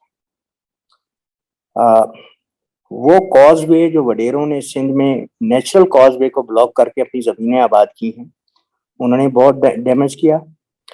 اور وہ لیک جس کی 3 خبریں آتی رہی کہ لیک فل ہے اور دے وانٹ ٹو بریک, کوئی فیڈرل, پروونشل یا ڈسٹرکٹ لیول کی ایجنسی نے وہاں کی سراؤنڈنگ پاپولیشن کو موو کرنے کی زحمت نہیں کی, جبکہ دے نیو کہ they want to break it. تو ہمارا 50-60% direct damage totally corruption, mismanagement اور لیک آف پلاننگ کی وجہ سے ہوا ہے. تو انڈیویجول مثالیں یا اس وقت گائیڈ لائنس دینے کی بجائے نہ کوئی سندھ اور پنجاب ساؤتھ کا سن رہا ہے ان پڑھ اور بیمار شخص ہماری یہ ڈسکشن, نہ اس کا کوئی فائدہ ہے. As a qualified guys, as a senior guys, what we can do, اور پھر یہ کہ ہم بات بھی کس سے کریں گے جنہوں نے at the end of the day یہ ڈیسیژن کرنے ہیں. ان کے نزدیک یہ ہوگا کہ ساری پلاننگ کسی گورے سے کتنا کمیشن مل جائے گا اور لوکل پروکیورمنٹ میں کتنا بنا سکتا ہوں. ہر انفلوئنشل پولیٹیشین اور بیوروکریٹ نے یہ پلان کرنا ہوتا ہے. Top men of the most affected flooded province کا میں نے یہ جملہ اپریل میں خود سنا پاور میں آنے کے بعد کہ we will try to first harvest the low hanging fruit. They have nothing to do with the masses or interest of the masses. اچھا, اور اس میں کوئی ایک کسی ایک پارٹی یا انڈیویجول کا میں ذکر نہیں کر رہا ہوں, آوے کا آوے کی حال ہے. نمبر 1. نمبر 2, یہ پراپر پلاننگ کے بغیر صرف ایک چھوٹی اتنی کراپنگ کا ذکر ہوا, حالانکہ کراپنگ کا سیمینار نہیں تھا. چھوٹا سائیول ڈسٹرکٹ کے برابر ہالینڈ ہے, $70 بلین کی ایکسپورٹ کر رہا ہے. دوسرا, ہمارے زیادہ تر بدقسمتی یہ بھی رہی ہے کہ یو ایس سے, یو کے اور آسٹریلیا اور یورپ سے پڑے ہوئے لوگ موسٹلی ٹھنڈے کمروں میں بیٹھتے ہیں, گراؤنڈ ریالٹی کا نہ آئیڈیا ہوتا ہے, نہ دے ہیو ریئل انڈرسٹینڈنگ. وہ ویسٹ سے امپریس ہو کے آتے ہیں, اسی ویسٹ کی ستائشی کرتے رہتے ہیں. تو اگر ہم اس سائیکل سے نکل پائیں, اللہ نے اس سے بہتر ذہن دیے ہیں, اس سے بہتر ریزیلینس کیپیبلٹی دی ہے. اس وقت سلیکان ویلی دنیا کی سب سے ایڈوانس جگہ ہے ٹیکنالوجی کنٹرول کرنے پہ, اس پہ بھارت اور پاکستانیوں کا قبضہ ہے. They have become the major player just because of that enabling environment جس نے ان کو نرچر کر کے ان کی آؤٹ پٹ کو بنا دی. اکیلے صاحب اگر سوال کی جانب موو کریں, کیونکہ کلام معاف لیکن اور بھی لوگ ہیں. جی, ڈاکٹر ندیم صاحب نے 15 منٹ لیے ہیں, مجھے 7 منٹ دے دیں پلیز. میں بھی ان کا بھائی ہوں, اسرائیل سے نہیں آیا. معذرت, لیکن اس ڈاکٹر صاحب نے سوال پوچھا تھا. یہی تو پتا ہے کہ ہم بات کرتے ہیں کہ لیول پلئنگ فیلڈ پہ, یا تو ادھر بھی 2 منٹ بعد بریک کرتے. یار بٹوین یو اینڈ می معظم صاحب, میں نے 15 منٹ کوئی نہیں, سوال پوچھا تو سوال کا جواب اور ہوگا.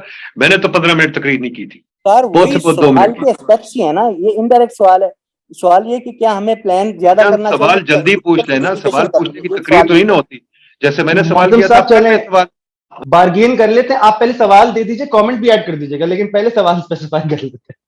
سوال یہ ہے کہ کیا فیڈرل ایجنسیز اور provincial agencies in terms of N D M A, P D M A, federal government اور پروونشل گورنمنٹس, کیا ان کے پاس اب یعنی 2-3 میجر ایکسیڈنٹ کرنے کے بعد, زلزلے کے بعد, پچھلے فلڈز کے بعد, are they still serious enough or sincere enough to do some comprehensive integrated planning without GORA with their own capabilities or not?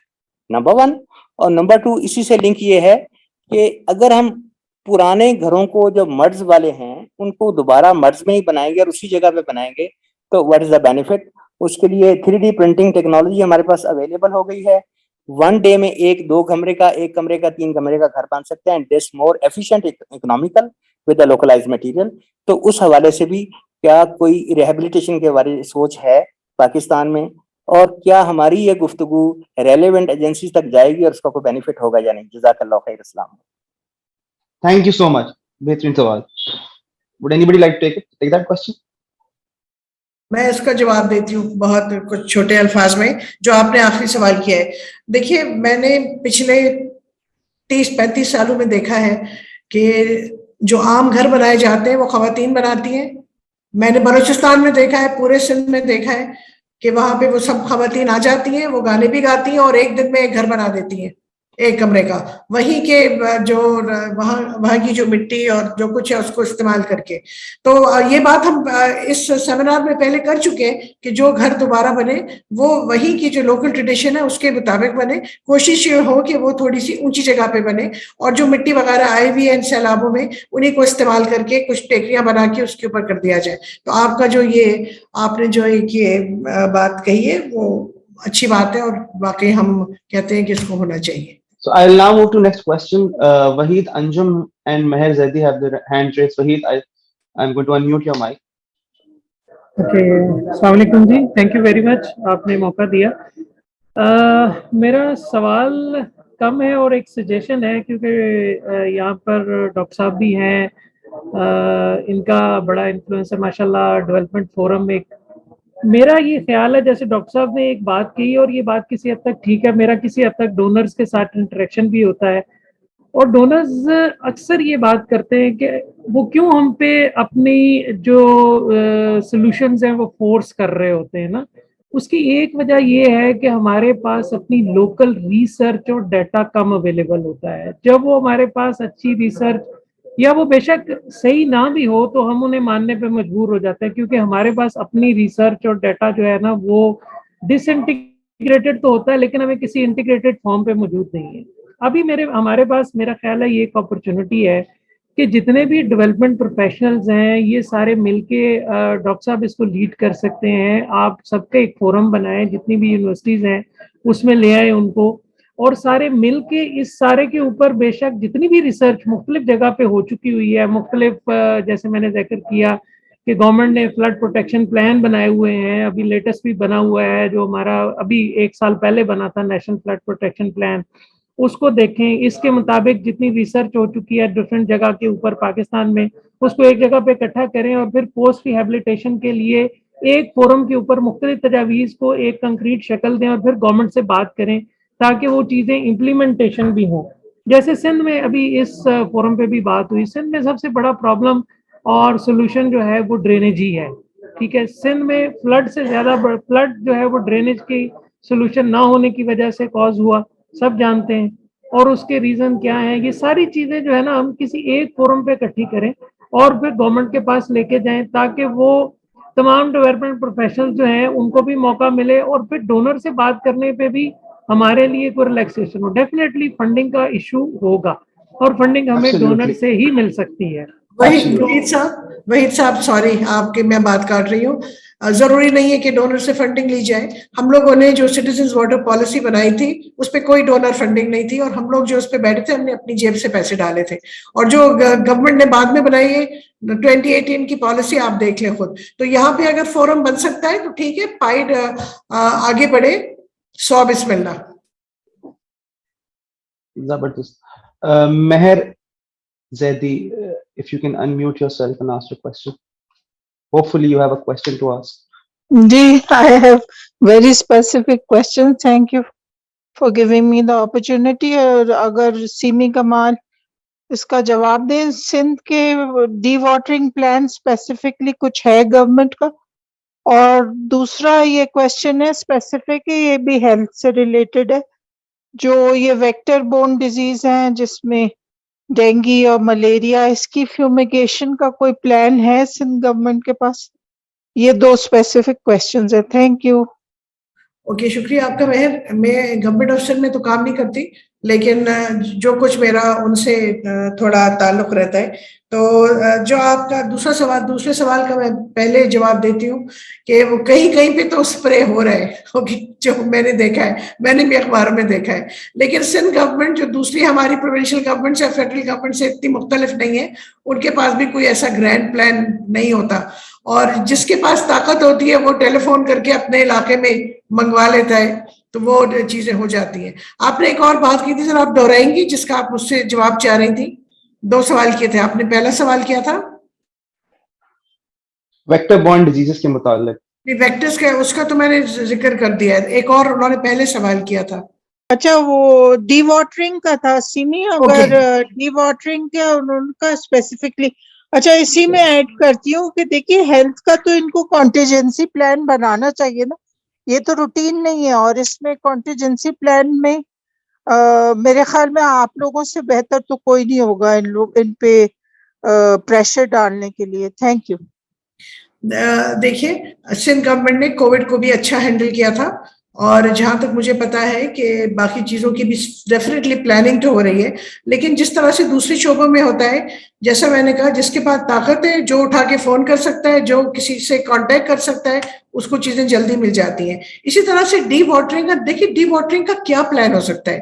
ابھی ہم نے بات کی ہے کہ پانی کس طرح سے کھڑا ہوا ہے، وہ اتنے بڑے علاقے میں کھڑا ہوا ہے کہ اس کو کیسے نکالیں، اور اگر نکالیں بھی تو کہاں پھینکیں، کہاں جائے گا وہ پانی؟ اس کا تو پانی کے جانے کا راستہ ہی بند ہے نا، اگر راستہ کھلا ہوتا تو پانی اب تک سمندر تک چلا گیا ہوتا۔ اور جیسا ابھی بتایا تھا حسن نے کہ اگر آپ 100 پمپ بھی لگا دیں گے تو کتنے سال لگیں گے اس کو نکالنے کے لیے؟ تو میرا نہیں خیال کہ ہمارے پاس یا سندھ گورنمنٹ کے پاس ایسا کوئی مثبت اس وقت کوئی پلان ہے جس کے ذریعے ڈی واٹرنگ ہو سکے۔ جیسا میں نے پہلے کہا تھا، ہر جگہ پانی اس وقت سرفیس پہ بیٹھا ہوا ہے۔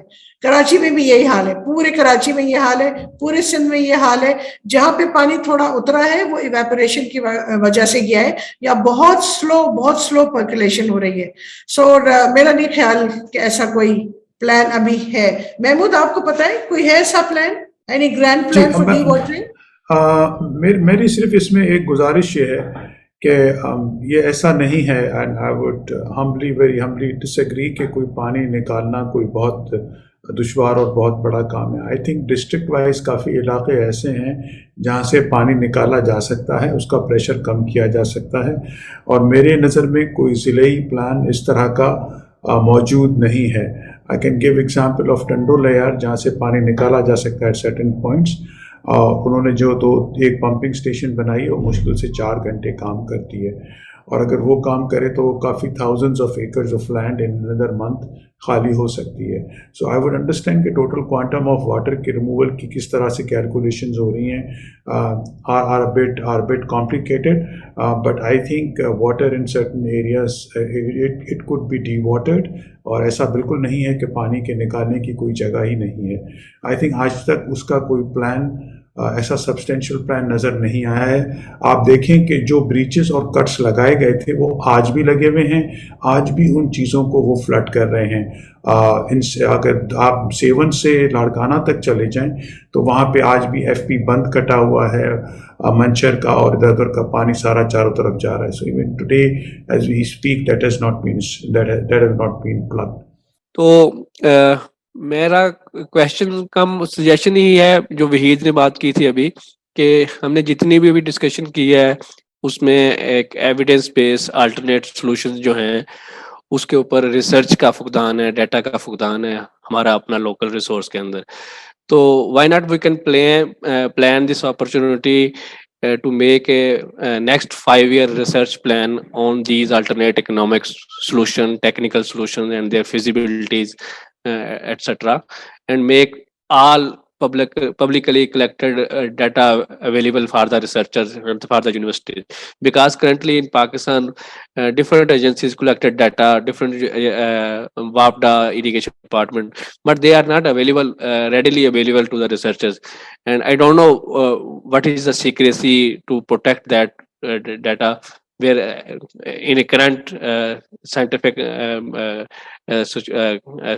situations, and we have much of the data is also available through the remote sensing and GIS sort of thing. تو اس طرح کا میرا خیال ہے کہ ایک فورم بننا چاہیے اکیڈیمکلی، جو بھی ابھی آج کی جو ڈسکشن ہے اس کو ہم آگے وے فارورڈ کے طور پہ دیکھیں کہ کس طرح سے ہم ان الٹرنیٹ سولوشنز کے اوپر ہم پراپر اسٹڈی کر کے ایویڈنس بیس پالیسی میکنگ کر سکتے ہیں۔ عرفان، میرے خیال میں تو ریسرچ اسپیشلی پرائیویٹ سیکٹر کی ریسرچ ایگزسٹ بھی کرتی ہے اور اویلیبل بھی ہے freely and publicly. From my perspective, the problem is of demand for that research. We have interacted with some official meetings. جو فوکس ہے نا ایکسٹریملی شارٹ ٹرم ہے، کہ جو ڈیمیج ہوا ہے اس سے ہم اپنی گروتھ کو کیسے مینیج کر سکتے ہیں، ایکسپورٹس کو کیسے ریوائیو یا سیلویج کر سکتے ہیں، ڈونر فنڈنگ کیسے ریز کر سکتے ہیں۔ And I would also like to put that question to the participants also کہ do you believe there seems to be a perverse incentive among the policy makers in Pakistan where they damage from floods is being used. I wouldn't say as a ploy, but as an opportunity to mitigate and match Pakistan's balance of payment issues. Because, like Simi, you previously said, we do not need the funds in foreign currency to make things happen. Those funds can also be raised in the local currency. So, do you see that? So, do you see a major risk of that happening? So I would say to your comment, yes, and I think there is I don't know if it is appropriate to use a perversion to it and to whatever has happened. उसकी उसकी मैं आपको एक मिसाल बता देता हूँ. Why do we feel that? Because all the people that we hear are all the time talking about the quantum of losses and the kind of funding that we require. But is anybody talking about how to rehabilitate agriculture in the next 6 to 8 months, which is not only 38% of our employment provider, and that will bring it back to the back people to its feet in rural areas where the flooding has happened. Has there any time or discourse been done on that? All the press conferences that you hear and stuff. So I am of this opinion, and do excuse me if there's a very pessimistic view of the things, but at least that's how I see it. Thank you. Yes, I agree. I agree with Mahmood. But we must also remember that Pakistan has to make a global case, and when you make that case, you have to sometime, just hit on the main points and not be very nuanced.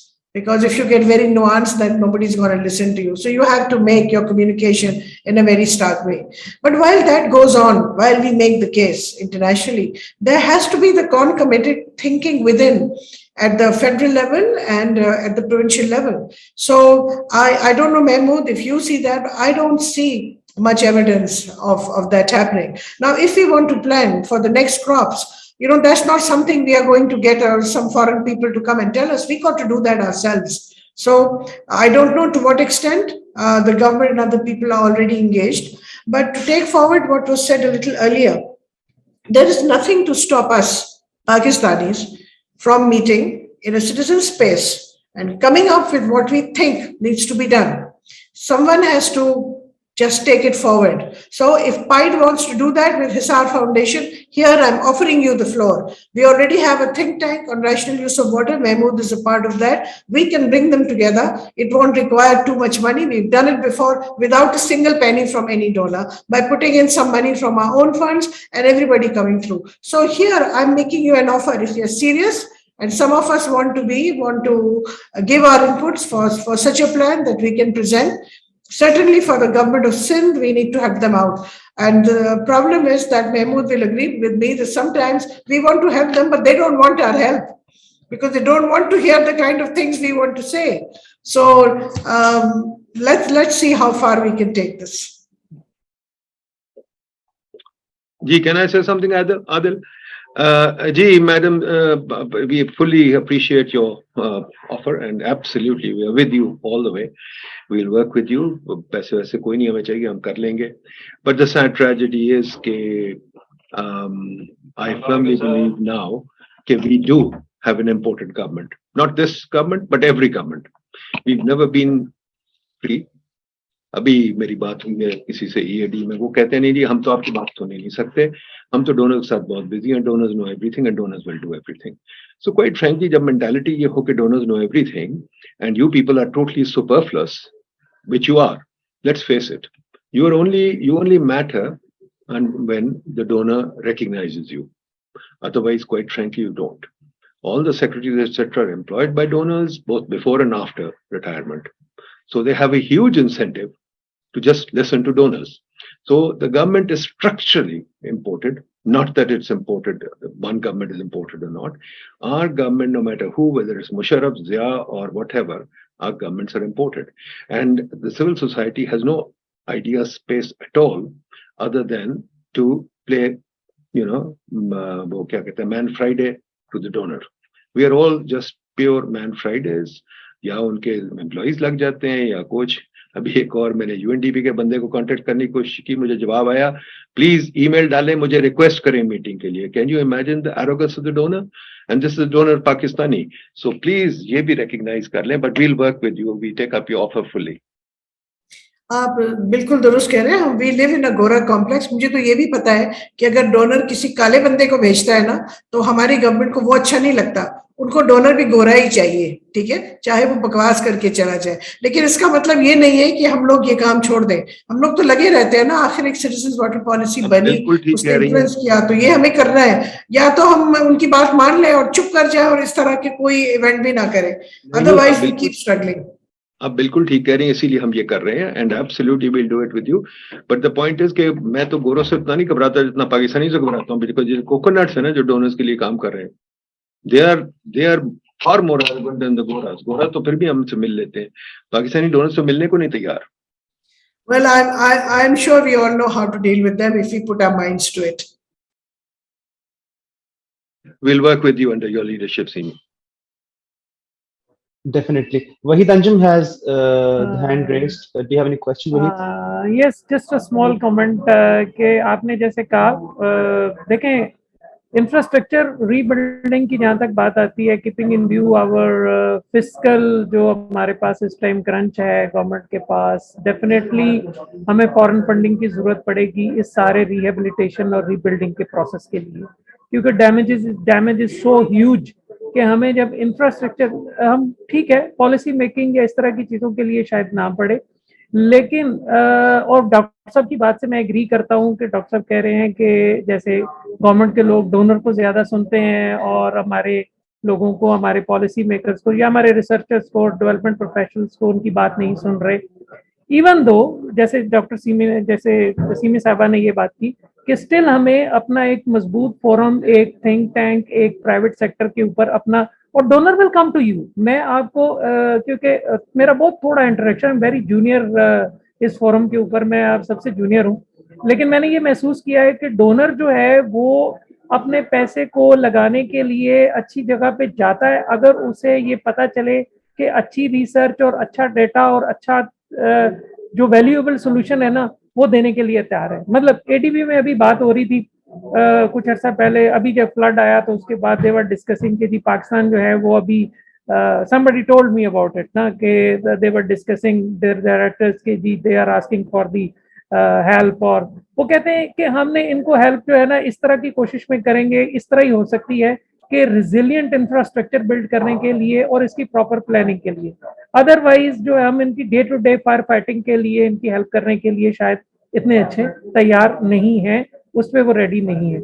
और उसके लिए अगर हमारे पास अच्छा forum होगा, अच्छा think tank होगा, donor will come to you. शायद गवर्नमेंट ना आए लेकिन डोनर फिर भी आ जाएगा. डॉक्टर साहब से मैं बहुत एग्री करता हूँ, वो जो गोरा है ना वो शायद फिर भी आ जाए, अपना बंदा ना भी है, लेकिन वंस डोनर आपके पास आ गया तो उसकी वजह से हो सकता है गवर्नमेंट भी आपके पास आ जाए, और हमारे पास एक जगह पे बहुत सारी चीजें होंगी, तो हम, मेरा ख्याल है, डोनर को क्वाइल भी कर सकेंगे कि हमारे पास सोल्यूशन है, और वो इन सोल्यूशन को शायद फिर इम्प्लीमेंट करने पे तैयार हो जाए. लेकिन डेफिनेटली हमें डोनर की जरूरत पड़ेगी. Thank you very much. Agreed. AW Rana, if you could ask your question. Thank you. I don't have a question, a few comments on the discussion that is going on in the context of dealing with natural disasters, flood and rehabilitation process. Now, if a country or its institutions, be it NDMA or the relevant ministries, are not able to come up with the right damage need assessment, despite the fact that we handled the earthquake 2005, flood 2010, flood 2011, and many of the people in the Ministry of Economic Affairs and NDMA were trained how to prepare the DNA. We still don't have any capacity to come up with our own damage need assessment, which is one of the primary functions of NDMA in collaboration with the ministries as well as the provinces. That is one. Two, the three ministries that started DNA at the same time and gave up after 3 weeks of waste of time, and each one of them came up with different kind of estimates, which were neither credible nor acceptable to the government itself, be it the federal government or the provincial governments. Three, ultimately, the government of Pakistan and the two provinces which were mostly affected had to request to the donors to come up or to prepare the DNA on their behalf. If that is the status of the capacity within the government, one then ultimately each one has to rely on the DNA that is prepared by the donors. Now, if we are relying on the donors to prepare the DNA, then you have to listen to it. The fourth comment is, unfortunately, there are many noises, and those were raised in 2010 flood, both in Pakistan and United States of America, the notion of building back better, without realizing whether that is attuned or aligned with our culture or not, and without realizing whether we have that kind of fiscal space or not, we always come up with the slogan of build back better. Now, in 2010 flood, it was handled, in my view, in a much better way when we transferred cash transfers or citizen damages compensation program through Watan cards. It accelerated the rehabilitation process. It accelerated the livelihood process. And after 3 years, we saw much of those rehabilitation, except the infrastructure for which the donors have to, the provincial governments have to,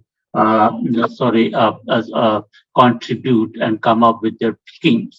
So I think at the end of the day, instead of criticizing the donors only, we have to introspect ourselves and see why we cannot develop the capacity to come up with our own DNA and plan ourselves to deal with this kind of natural disasters, because this is not the first time that we are facing these kind of disasters.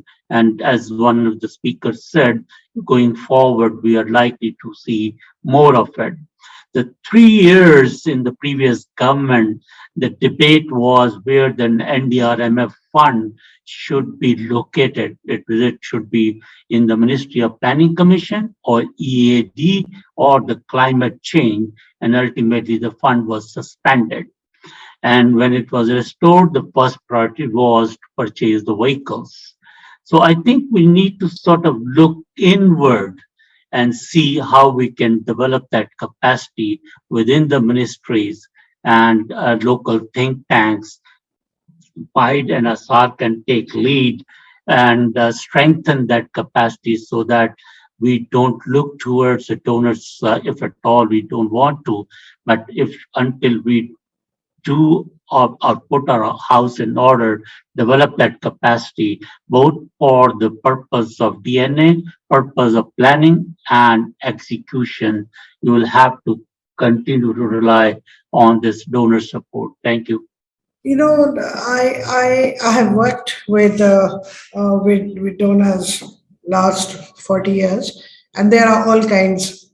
Okay, but please remember that when we accept donor funding, and we must distinguish between grants and loans. And a large part of what donor gives us are loans. Even what ADB is going to give us is at 3.5%, if I'm not mistaken.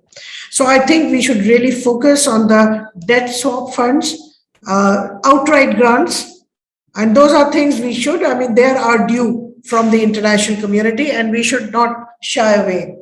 But I think that we should not go for loans, because they continue to add more burden on us. Because we use a lot of the loans we get to repay old loans, they don't actually get channeled into the work that that is there. We also have a number of organizations set up which are owned by the government of Pakistan and which may operate in a more autonomous way. But there are several of them. We have we can go through those. Right now, the Ministry of Water, unfortunately, is what is called a Khudde line ministry. Okay, because I mean, imagine this Living Indus initiative, which has come through the Climate Change Ministry, where it is a purely water project. So there are these issues that we have to tackle. But I think really we should begin with what it is we want to do in the next year and in the next few years. And once we know that, then we should be able to estimate what is the quantum of money we will need for that, and then we have to think about where that money will come from. So I think we should link the question of donors with that larger thing and not talk about donors out of context. Okay, and so while the government of Pakistan continues to make a plea locally, we should have a backup of what it is that we actually want to do. Most questions have been addressed. I guess we should now conclude. Or Simi or Mehmood, do you have any closing comments? So I think the most important conclusion that we have drawn from over here is that there is a need for private researchers and citizens, such as an organization such as HISAR, and although PIDE is not a private sector organization, but for us to come together and put out whatever research we can for the policymakers and advocates out there. Yes, we compete for attention, so to speak, with the donors, but that's all we can do also, to put the perspectives out there. Although some criticism was directed at whether these discussions take place in the drawing rooms, but the truth of the matter is that the panelists that we were dealing with have a history of working on ground, probably one of the most credible people in the environment and climate sectors working in Pakistan, have a history of, as Simi said, working for over 40 years. Hassan left us a little too early, but so otherwise I would have put a question to him about building small dams. Maybe Simi can comment on it, because those have made a comeback after 4 years. So if we can address that and then maybe end the webinar on that note. And I specifically say small dams, not mega dams, because I think that we covered and decimated 4 years ago. I think Adil, this is too late in the seminar to really raise that. That's a big conversation. What I'd like to say here is we have bits and pieces of research. Okay, we have satellite data. So what we need to do actually is to just fill in the gaps, and then we should move straight away into providing guidelines or suggestions on what it is that we have to do. We should move, because there's no time to waste a year on getting research. All the international agencies are already at it. Several teams have been here. I've just met with the World Bank team a few days ago in Karachi. And then we have to ensure that we are on those forums so we can at least try to modulate the discussion in terms of what these organizations are offering to the government of Pakistan. We should be able to get in there and ensure that what they are offering is not completely out of kilter with what the needs are as we see them. Thank you for taking out so much time, Simi, and thank you, Shah Sahab, also. This was a wonderful discussion, at least for me. I hope it was for you as well and the audience members.